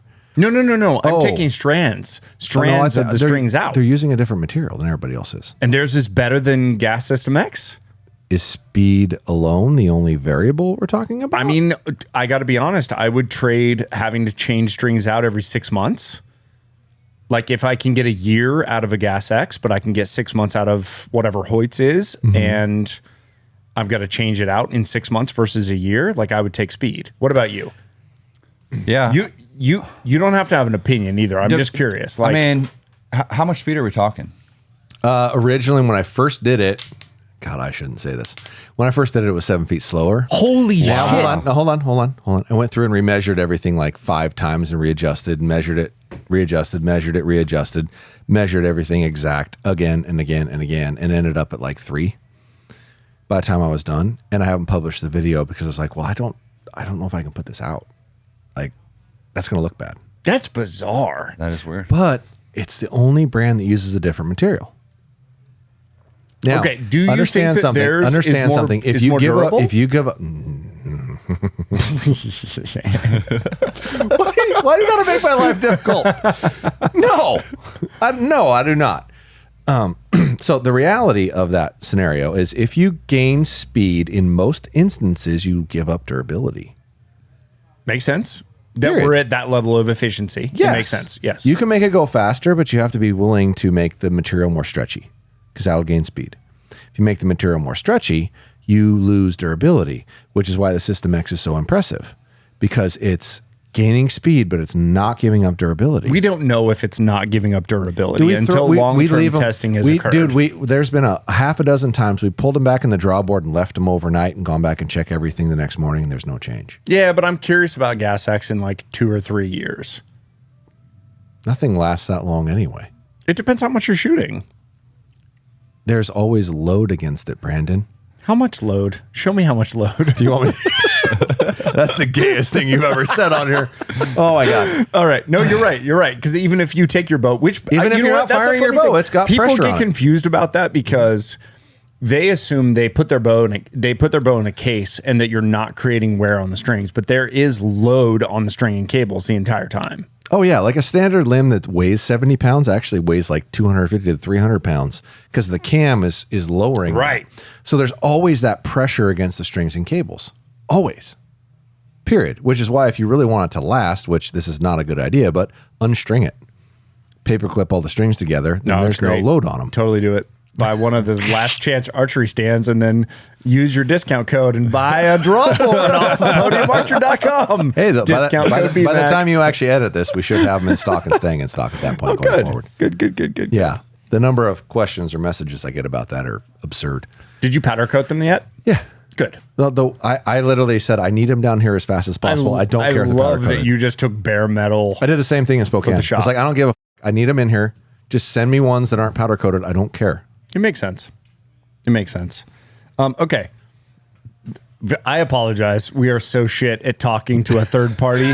We're so bad at it. It's so apparent to me. Like, we're so bad at So this. what? Now, was there a reason originally other than the fact that this guy was a professional athlete, which neither of us clearly are?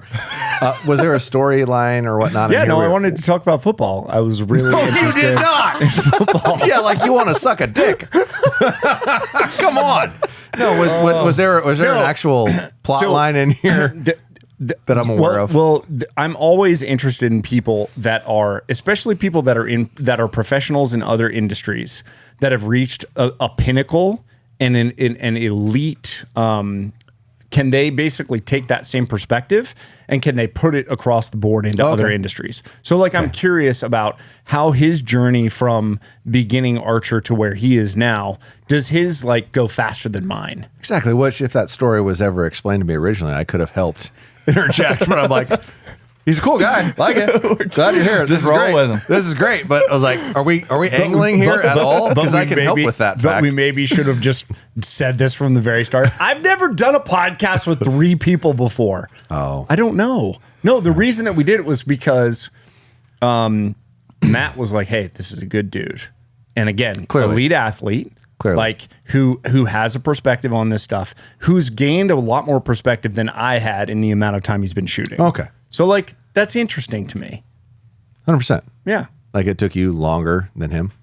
So much longer. I have no shame in that at all. Like I literally feel like I was doing stuff that I was like, why am I still shooting softball size groups at 20 yards after I've been shooting for 6 years and not understanding XYZ? Like whatever the thing is. Well, your draw length was wrong to begin with. It was too long. I remember. I remember. So I went to Josh's shop in Spokane Valley and he was like, hey, How long have you been in it? I've been probably doing. So I bought my first bow when I was 15, but didn't shoot that for a ton. And I would say I've been seriously shooting archery for 13 years. Okay. Maybe a little less. But the first time I went to Josh's shop, he was like, hey, why don't we shorten up your draw length? And he shortened it up. And I remember the first time I drew the bow back and I just watched the pin float go from like this to like this. You're like, oh. And I was literally like, son of a bitch. Yeah. That was the first the Brandon worst feeling McDonald ever. MFJJ video. It was. It And was. It still gets good views. Yeah, I remember. I remember. So I was trying to actually go hunting with you and Dan and Tim when that actually We were doing occurred. bear hunting, yeah. But my schedule got dicked, and then Tim at the last minute said, "Hey, Brandon's here for half a day. Do you care if he comes by?" I'm like, "Oh, no, for sure, not at all." Which the first YouTube hunting archery video I ever watched was his, because I didn't look at. I had no social media, none. Like when I started doing stuff for Dan, I didn't have anything, and I didn't want to look at it at all. I was like, screw this shit. I don't have time for that. You didn't see the value in it. And when I first started looking at it, the first thing that popped up in my feed that I watched was his, and I went, "Oh, this could be valuable."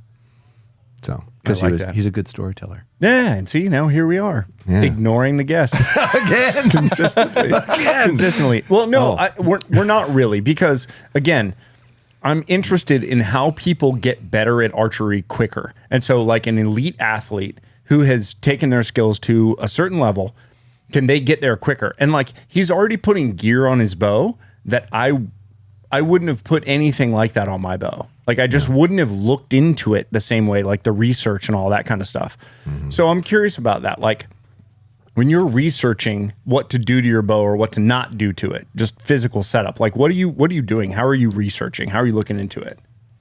YouTube videos. Okay. Who are you listening to? Other than this guy. Yeah. Yeah. I mean, don't feed his ego anymore. I know. Don't do it. It is what it is, though. I mean, there's only a handful of people doing what he does. So the testing stuff mainly? Yeah, testing stuff, has the amount of knowledge that he has. So I mean, that's helpful to everyone, right? Yep. Just, okay, let's eliminate this because of this. It's true. It's actual facts. It's not opinion. It's like fact based. So I get 100%. It's not an ad for the brand. Well, no, he said there's a handful. Who else would you put in That's what I'm curious about too. Let's put that in there. Who else do you like listening to? Let's platform those people, because I don't care about my own ego. Because you think I do. No, seriously. Like, who else would you compare? Who else do you watch?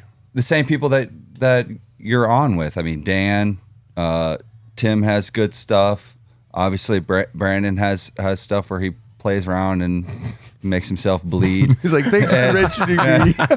and then that peep in his head. Do you listen to just playing John with Deadly? stuff. Do you listen like? Yeah, I mean, when I first got into it, yeah, for sure. But the setup that I was shooting was a lot of his stuff, and and I was having a lot of issues with heavier arrows and things of that nature. So I want to talk about this more. Okay, yeah. So when I first got into it, all your shit was green. You had green shit everywhere. I mean, I love the green. I do love the green. Yeah, well, but green's good. Green's a good color. Like if you had to pick one that wasn't used, that'd be the color to use. Neon green's gay. I mean, I was dark shooting green. when my first sight was a spot hog. I got rid of that because it was just heavy as hell and big. Mm-hmm. I was shooting his fletched arrows that were the Axis heavy. Yep, the Axis. Okay, heavy. okay. Well, in all fairness, what options did you have if you were sponsored by Easton?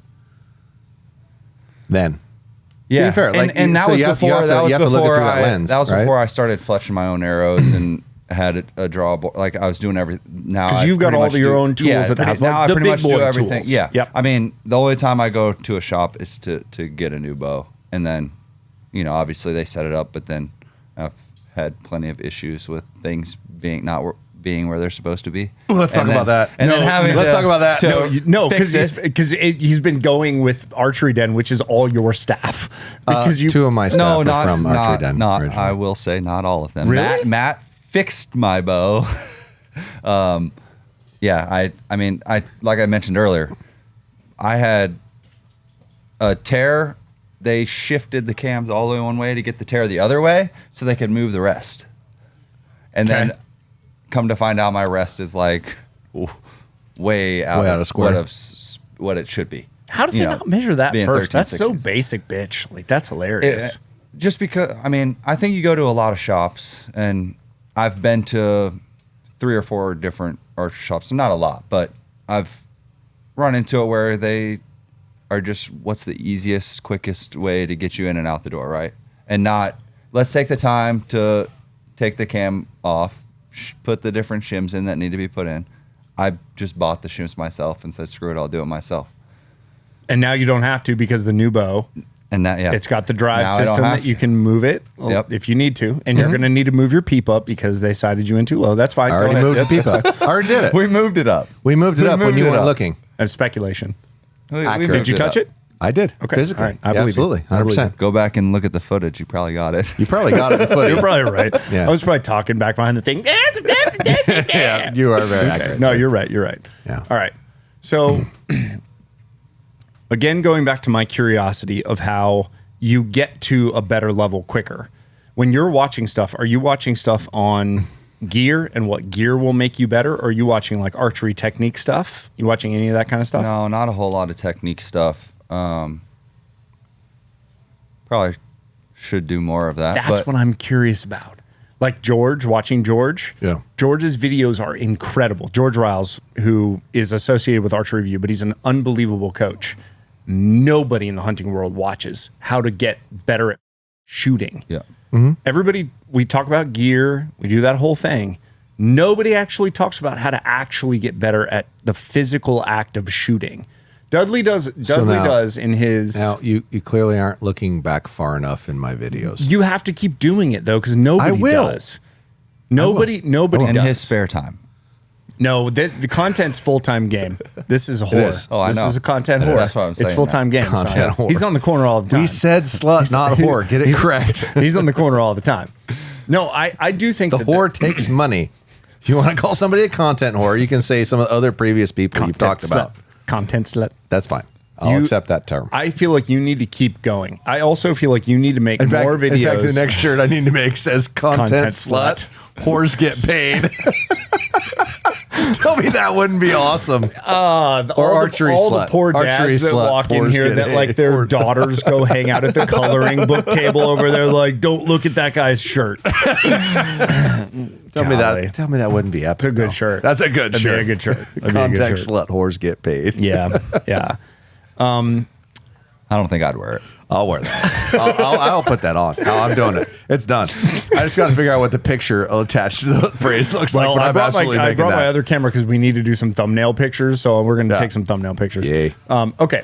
So who else? So you said that you've watched gear stuff. Yeah. Why are you not watching technique stuff? Well, one, That's a there's good not that question. much of it. Yeah. I asked this gentleman there's right here. I think there's Just giving him a defense. There's not a lot of it. I mean, to a certain extent, everybody has different opinions. So it's kind of Dude, what that's works so best. valid. That's What so works valid. best for you, almost, is kind of what I take for it. So it's, I mean, unless you have someone physically there that's like you're working on. I mean, I can carry this over into say quarterback coaching. Like there's hundreds of quarterback coaches around the country, right? But everybody's teaching something different, and you can go to one and throw like complete crap, and then the next one you're throwing like Tom Brady. You know what I mean? Like there's just so much that changes. Face size, Right. It's you know legit. where you're anchoring. I Yep. mean how you're anchoring. Well, and Joel for all Turner that, stuff. Go ahead. No, you're go ahead. Yeah, no, you're good. Go. No. I want you to go. I want you to talk more. You're doing a I great mean- job. Yeah. That's kind of just my philosophy. Like at this point, as a hunter, like I don't want to be shooting anything super long unless it's a follow-up shot and you have to. And I haven't got to that point where I'm like hunting out west where I'm going to have to do that. And so to be accurate at 60 yards, kind of what would be, I would say, my max. Like I took a follow-up shot a couple years ago and I think it was like 70. And I mean, that's kind of the farthest I need to be. So if I can do that somewhat accurately, then that's what works for me. And of course I want to get better, but Yep. without having someone like paying someone to like be there Yep. and not just follow videos, like it's hard to. There's too much nuance to it. That's super valid. That's stuff that I feel like we need to listen to, because it really is difficult to sift through like what's real and what's not real, Sure. and then actually take the time to go test it. Especially like a father of freaking 4. Right. The amount of time it takes to sift through stuff that isn't necessarily going to be the most beneficial, and the stuff that you should spend your time on. Like, you may have watched some videos on veins. Yeah. And you're like, is veins where I need to be spending my time with? Right. Like, we're watching veins. Yeah. You know? that stuff's super interesting to me. So again, like, just the ability to learn. Like, you talked about coaching and the quarterback coaching. And I feel like that's what's in the archery industry.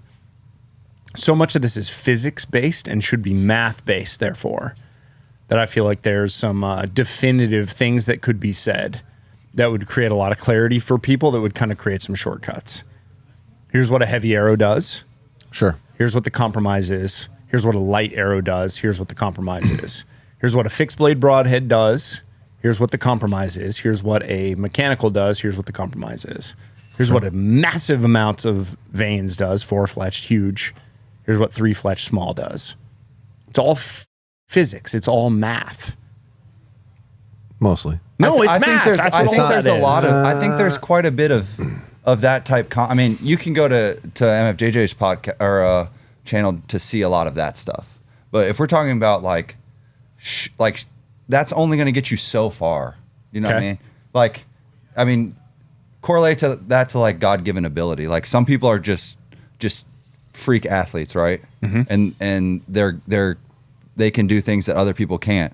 But at the same time, like, there's something that can take you to the next level, and that's not necessarily the gear you're using, right?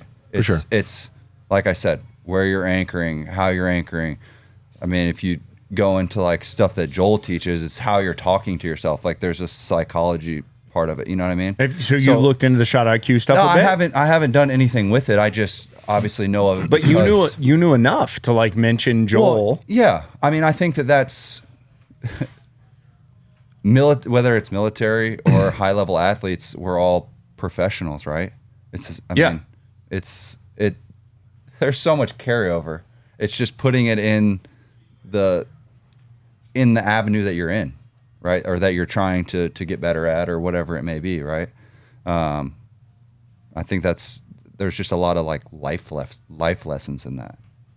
Do you have any coaches that you've had in your past that you were just like, at this stage now, that you felt like were kind of completely guiding you in the wrong direction? Yeah, 100%. Really? Yeah, Ooh, I mean, awesome. There's I had college coaches that tried to make us robotic. Like, you're talking about recruiting. I mean, I know that you No, go love this football. stuff, It's but, fine. like, Go football. Go football. Go. You're talking about recruiting, like, You can talk about Freak football athletes, coaches being right? And bad. then- It's yeah. like right up his alley. It's like, you're ooh, talking about perfect. you're trying to recruit the best athletes, right?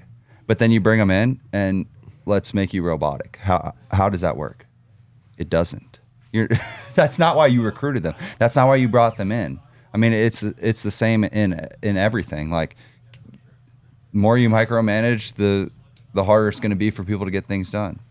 And I mean, I think that's in a lot of things. So you think that probably in that scenario, a coach that would recognize talents or recognize deficiencies and then help push those talents and help minimize the deficiencies would probably have been a better scenario than just like having a program. Yeah, for sure.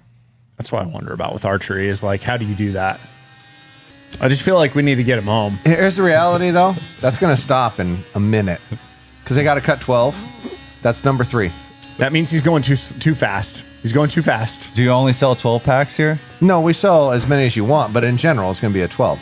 And oh, I hear his cut ratio. He's okay. I went way slower when I was doing mine. You don't have a saw at home? Come on. I do. Of course you do. Of course you do. What are you talking about? I do. We're on 5. But that's valid. I don't have the titanium inserts. By the way, are your hardened points? Are they the hardened points that are back there in the racks? They're the shit. I'm a fan. You're welcome. Yeah. He's got hardened points that have O-rings on them, so when you tighten them all in, if you're left fletch, they don't come out. Pretty good. It's pretty good. I wish they were titanium. Did I do okay, Daddy? No, it's good. It's good. Don't call me daddy and gaze into my eyes. I'm so uncomfortable right now. You're the one wearing the gay shirt because the saw turned off and we can actually finish this. I forgot to watch this portion back in the editing. And I accidentally left fucker, you better not. Yeah, you better cut all that out. I'll cut it out. I know you will. All right. So this poor bastard can actually get home. Or there to his will wife. be no Podium Archer podcast. I guess, hey, don't put that idea in his head. Come on. I'm pushing him as far as I can. You see the bunny with the pink bubble? I do see that. Exactly. Hence gay shit. It's not. It's male confidence. You have to be confident to sit. You have to be confident to sit in front of. There's a the picture pink of bunny. me by confidence in the fucking dictionary, Brandon. Is that right? Yes, sir. That's true. That's true. Yeah. I will say. Okay, listen. Let's dive back in. Because we were on a roll. We should have told him not to do the saw. Why'd you put the saw on this side of the fucking room, Josh? That's where the outlets were. Is the answer. Correct. Who did the renovations? I had some very little. Well, the walls that are surrounding you, I actually built with plywood on them myself. Yeah, and then I hung this gay shit right here was Brandon. I hung the Walmart drapes in front of them. Yeah, I'm pretty we sure. didn't know how well the podcast was going to do. I didn't want to spend a lot of money. I was nervous. You were nervous? No, I wasn't. No. Not really. Not really. All right, we were on a roll though because I was super interested in this because what we were talking about was coaching and how to get better as a hunter. Because I agree with him. There's a lot of stuff talking about tech, talking about what broadheads, what arrows, what rests, what blah, blah, blah, blah, blah, blah, blah, blah, blah. But like, how do you actually shoot better as a hunter? It's on the agenda. Okay, I hope so. 100%. It should be, because I feel like it's literally like a massive part of it that's missing. Nope, the hunters don't like watching the target, guys. I have a schedule. Okay, that's supposed to get up to 5 days a week. Once there's 5 days a week, I can actually put out enough things to be able to throw some sort of form and fundamental in there. But with the amount of product that comes out, because people are expecting me to review things, right? No, of course. How many days out of the year is that? All the days, Josh. Yeah. We expect you to work 24 hours a day. 50 hours a day. That's exactly right. 50 hours every day. We're putting out 3 videos a week right now. It will step itself up to 5. Plus, people want. We put a poll out on Instagram. How many people want to see me hunt? It was like 86% yes. So did they say topless? Was it topless hunting? That would be so unappealing. Like, bleh. But regardless, so now I have to put out hunting videos too. Right, so that's in there too. You can't edit those. Like you I'm not editing anything. I know, Jeff does. But I'm saying like the shooting part is easy. The editing part is a thing that takes a long time. But like, here's what we need. How many days are in a hunt, Brandon? But here's what we need. How many days are in a hunt? It depends. If you're good too. If you're good too, get your shit done. If the hunt's good too. Ooh, if the animals are abundant too.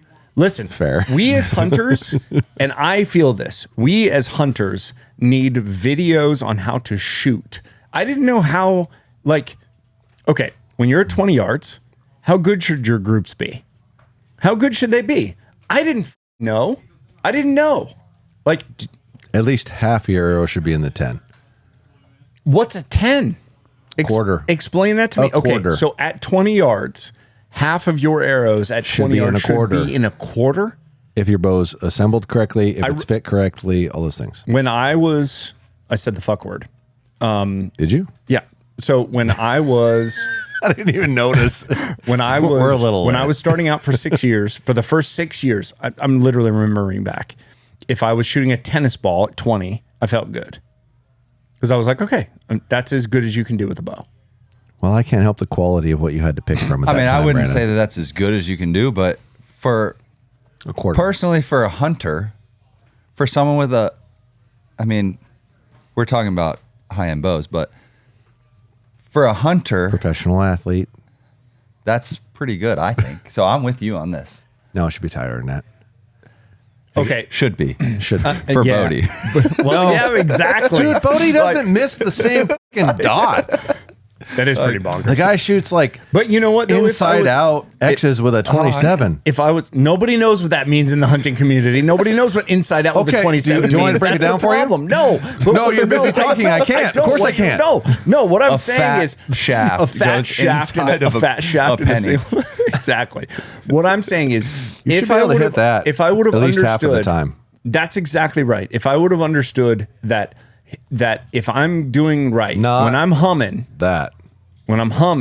I should be able to hit the top of a poor person beer. Yeah, you should be able to hit the poor beer lid, not the poor beer ass end. Exactly. Yeah. I didn't know that. I didn't know what should be This expected. is all opinion. This is his opinion.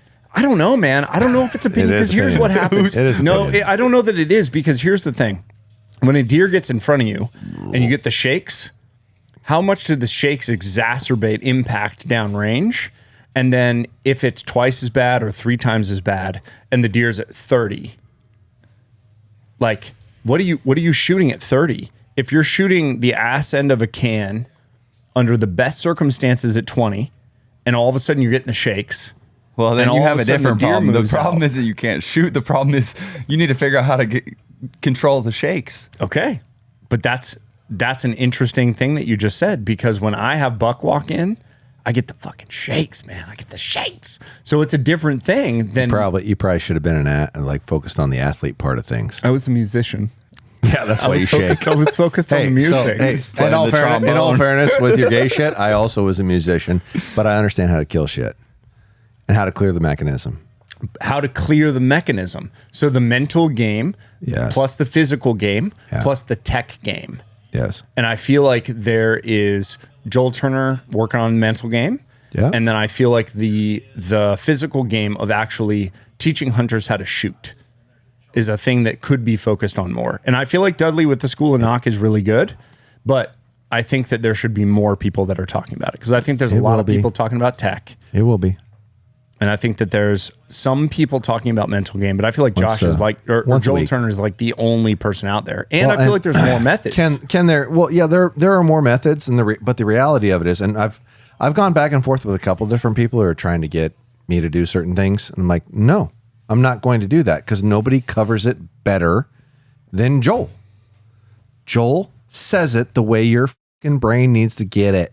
With that part of it, but like, what if you decide that you're going to be a James with Bow Disciples, who is a command shooter, slapper? But it doesn't matter, dude. He has results. But like Joel also knows how to teach you to be a command shooter if your brain can accept that scenario.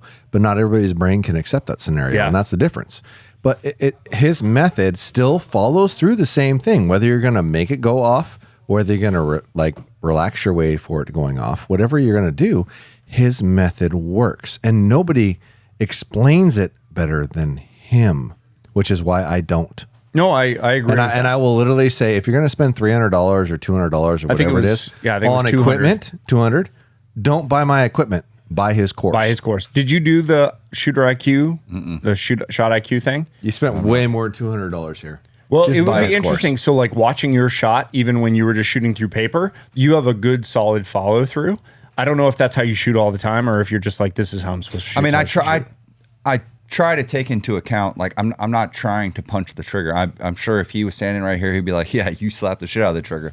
But I don't think he would. But just watching, I don't think he would say that you slapped the shit out of it. I think that I don't know if it's something that, like, just how I was in the sports world, like, that's just part of it. But trying to be in control is obviously something that all professional athletes strive for, whether it's taking a shot, throwing a ball, making a cut. Like, you want to be in control of your body.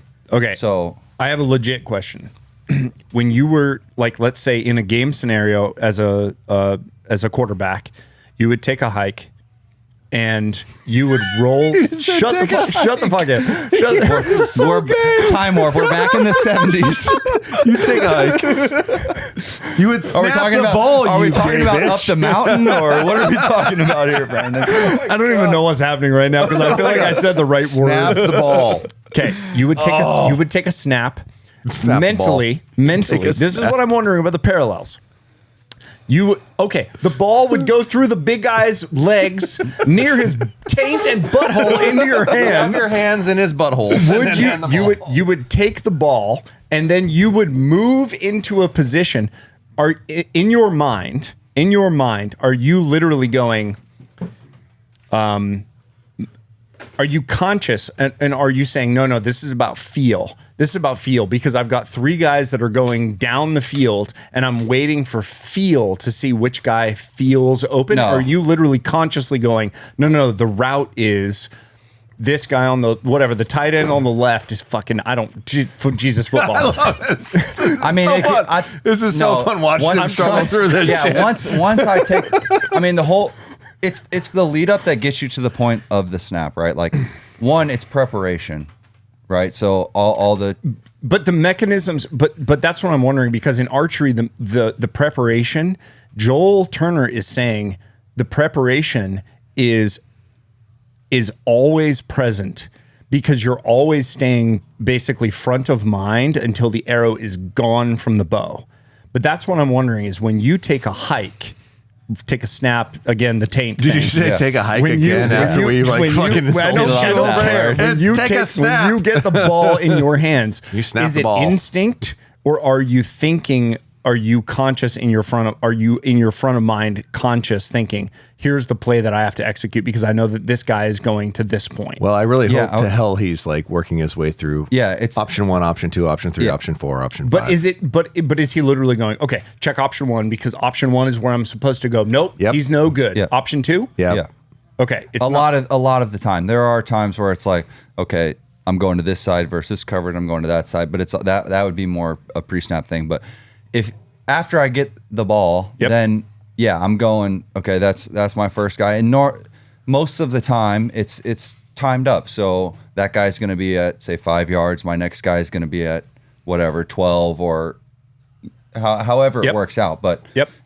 yes, But you're you just have a progressing through. progression that you're going through, Yeah. and you're checking those guys, and you're using basically the knowledge that you've gained over time to be like, okay, now there's a defender that's Yeah. whatever. Yeah. He's going to create an issue for me, so then I should transition to Yeah. the next person.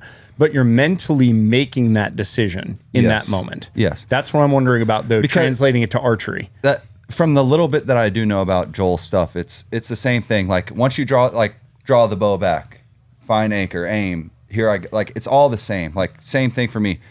Once you draw, that's getting the ball, right? Like Okay, but then in from there, in a deer then you're scenario, going through your steps. Run me through a deer scenario for you. In a deer hunting scenario for you, are you literally talking to yourself? No, definitely not talking to myself, but But then I would argue it's not Joel. You probably should. That's what I'm saying. That's why I'm wondering the difference between what you're doing deer hunting versus what you do as a quarterback. Are you talking to yourself as a QB?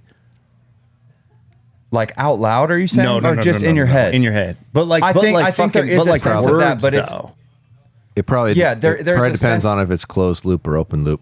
That's what I want to Functional. know the difference between like an elite quarterback and feel, it's the opposite. vibe. It's the opposite. It's not the same thing. Oh, that's You're so not trying to interesting. throw a ball so slow you could stop it.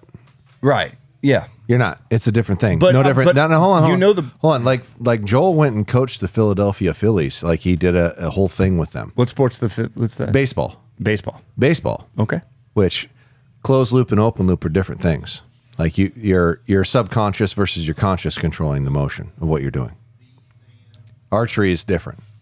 The way it functions is different. Yeah, he would tell you I that. think in sports you're trying to get to a point where it's subconscious. Like that's just Whereas you've done it so many times. Archery should be conscious.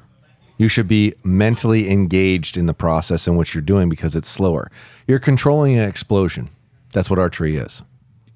You're not controlling an explosion with throwing a football. It's a different mindset. It's closed loop, open loop. It's different.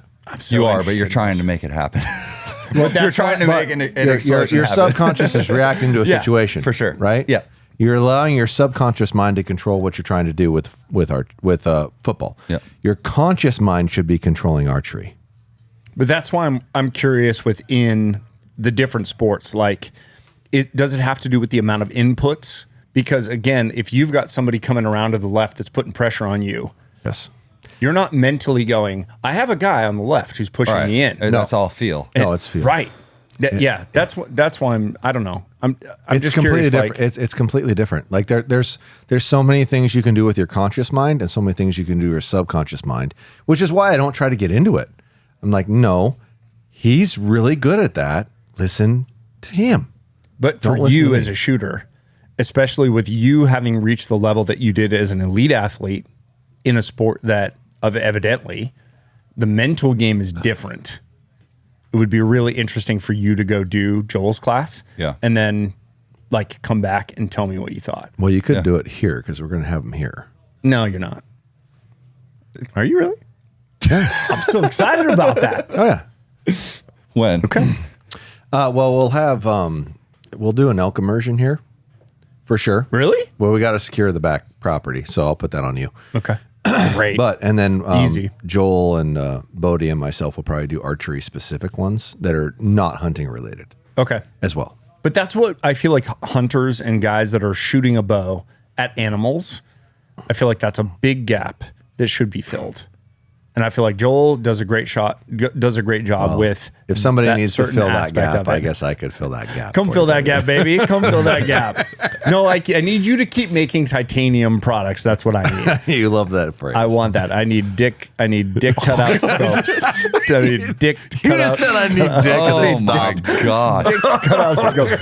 I'm gonna edit that. I'm No, gonna edit that. you better not. I bet you I are. need scopes with dick cutouts for weight.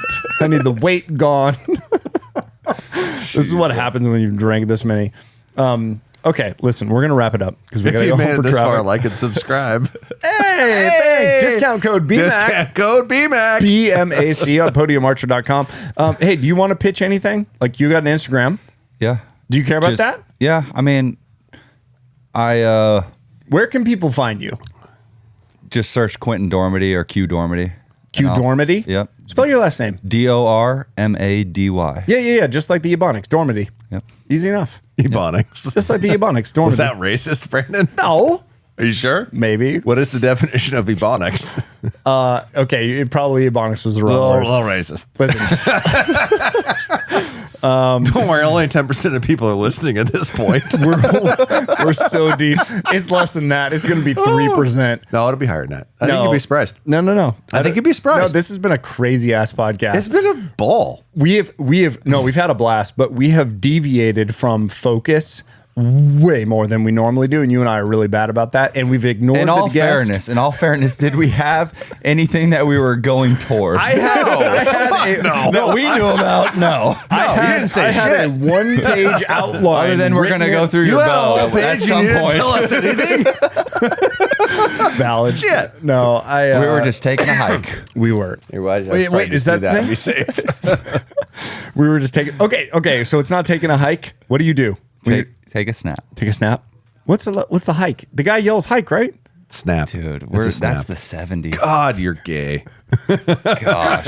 Thanks for watching. Like and subscribe. We're out.